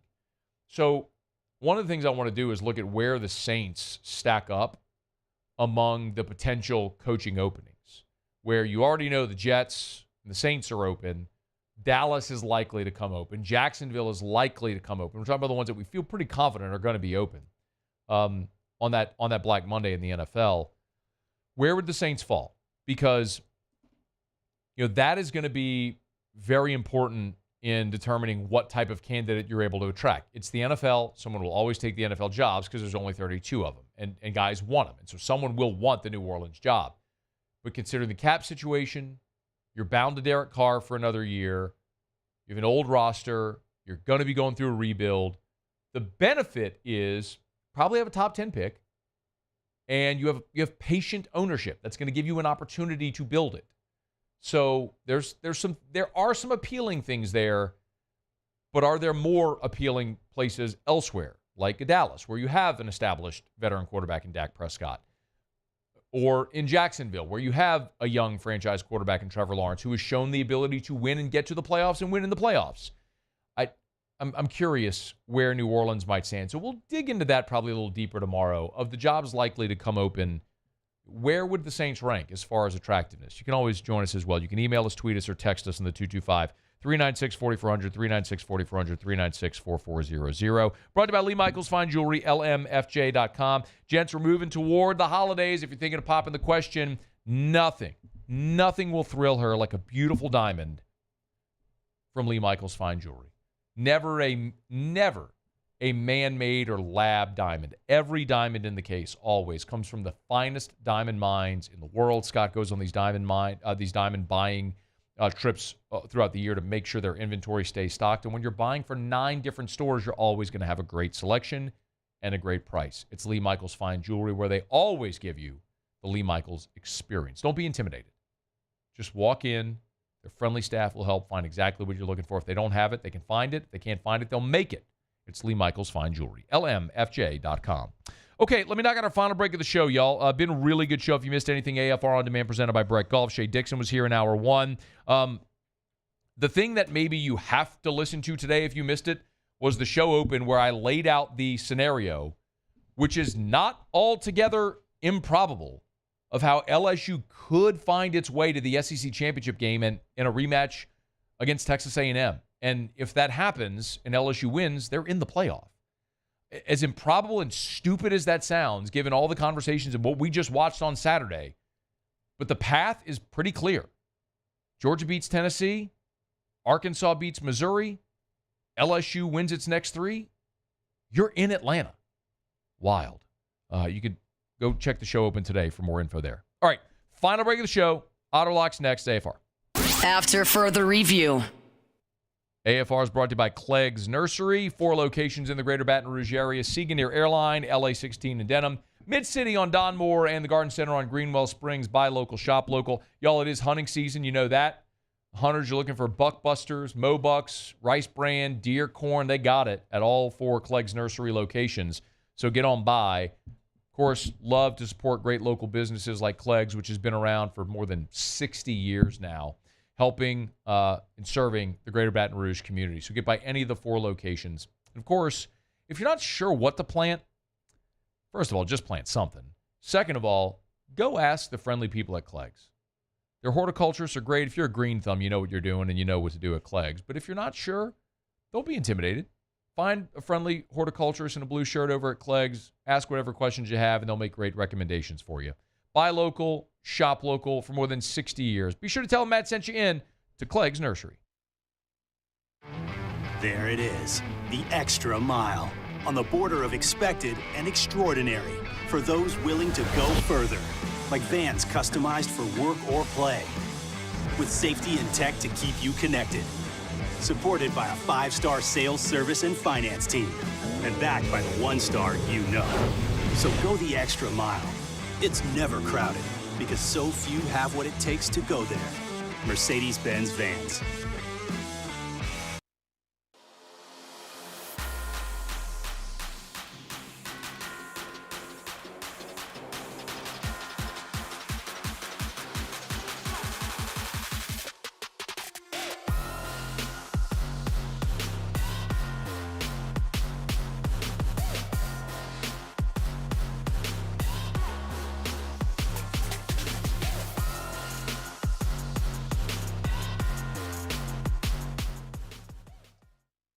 Electricity is all around us, and our families depend on it.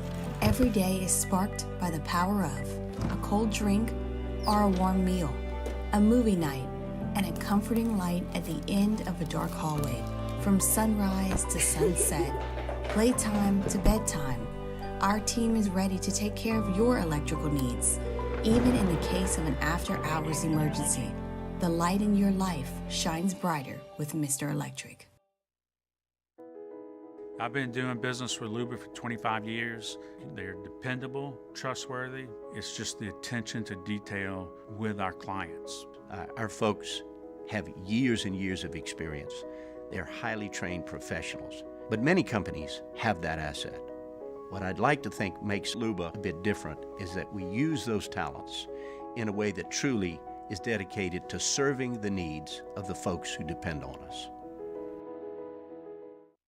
Hey, it's Matt Moscona. For years, you've heard me tell you about Insurance Network of Louisiana, helping you find better coverage for less money. But it's not just for your home and auto. They also offer commercial property. So, retail stores, professional offices like doctors, dentists, attorneys, clothing boutiques. Insurance Network of Louisiana can find you better coverage for less money. They service the entire state of Louisiana, and they're local. So call today at 293-0450 or lainsurance.net. Jerry and Benny Payne began Central Plumbing Company out of their driveway in Tanglewood subdivision. 50 years later and 4 generations down the road, we continue to serve Baton Rouge and the surrounding areas for all of their plumbing needs. Residential, commercial, industrial, or hospitality, Central Plumbing is here 24/7, 365. We want to thank our customers, family, and friends for 50 years. After further review, powered by Sunshine, your hometown John Deere dealer in Louisiana.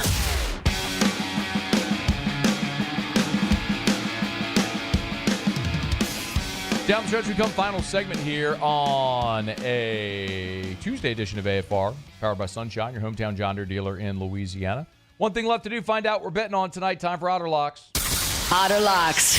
All right, time to win some money. Presented by Lofton Staffing Services. At Lofton, we put people to work. Call us today at 924-0200 or go to lofton.jobs. I think it's safe to say that I won the bet. How about our guy? I mean, was on a rocket ship. College basketball a year ago, and right out the chute, he gives us 2 plays, and he hits on them both. McNeese, a winner.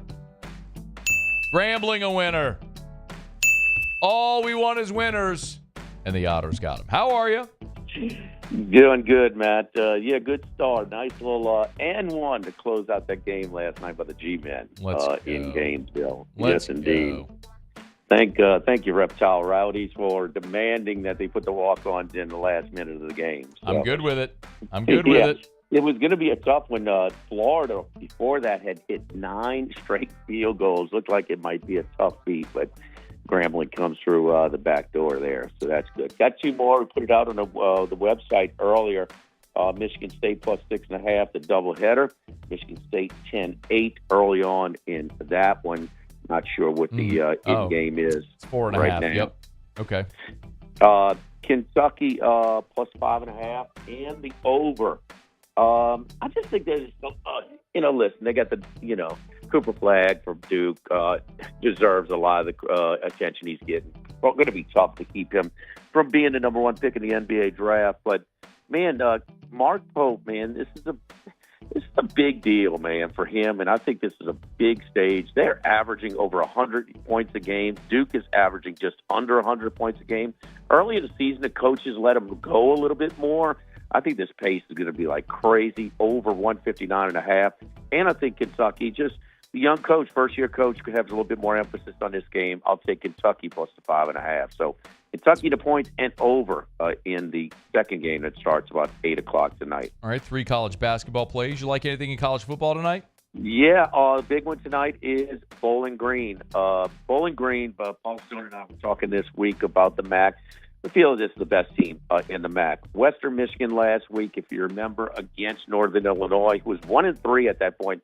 Northern Illinois kind of had their way with Western Michigan at their place. Bowling Green's better than Northern Illinois. They won by 2 touchdowns. This is my favorite play of the 3 games tonight. Bowling Green minus the 9.5 at home. Then we're going to take Central Michigan plus the 14.5 against Toledo. Toledo is not as good as they usually are, but they keep betting them like they are. So the line is maintained to kind of be a little bit inflated. 1 minute remaining. Central Michigan covered for us last week in midweek action. We're going to take them again in the fighting McElwains there. Let's and then go. Ball State visiting at Buffalo plus the 3.5. I think it's going to be a three-point game either way, so Ball State. But the big one is Bowling Green of those 3. All right, Otter, 3 basketball plays, Michigan State, Kentucky, and the over in Kentucky Duke, and 3 college football plays, Bowling Green, Central Michigan, Ball State. You can get it all if you missed it at louisianasports.net. Where are you tomorrow? We're at Modesto on Burbank, just off of Nichols. Great spot. All right, Otter, we appreciate it. Have a great night. All right, good luck. All right, we appreciate it as always. Brought to you by our friends over at Miscellany Weighing and Measurement, Miscellany.com.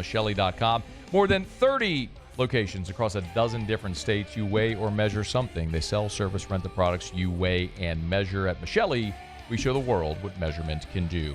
Muse, Paulie, appreciate it. Y'all have an awesome night. We'll see you tomorrow at 3. After further review.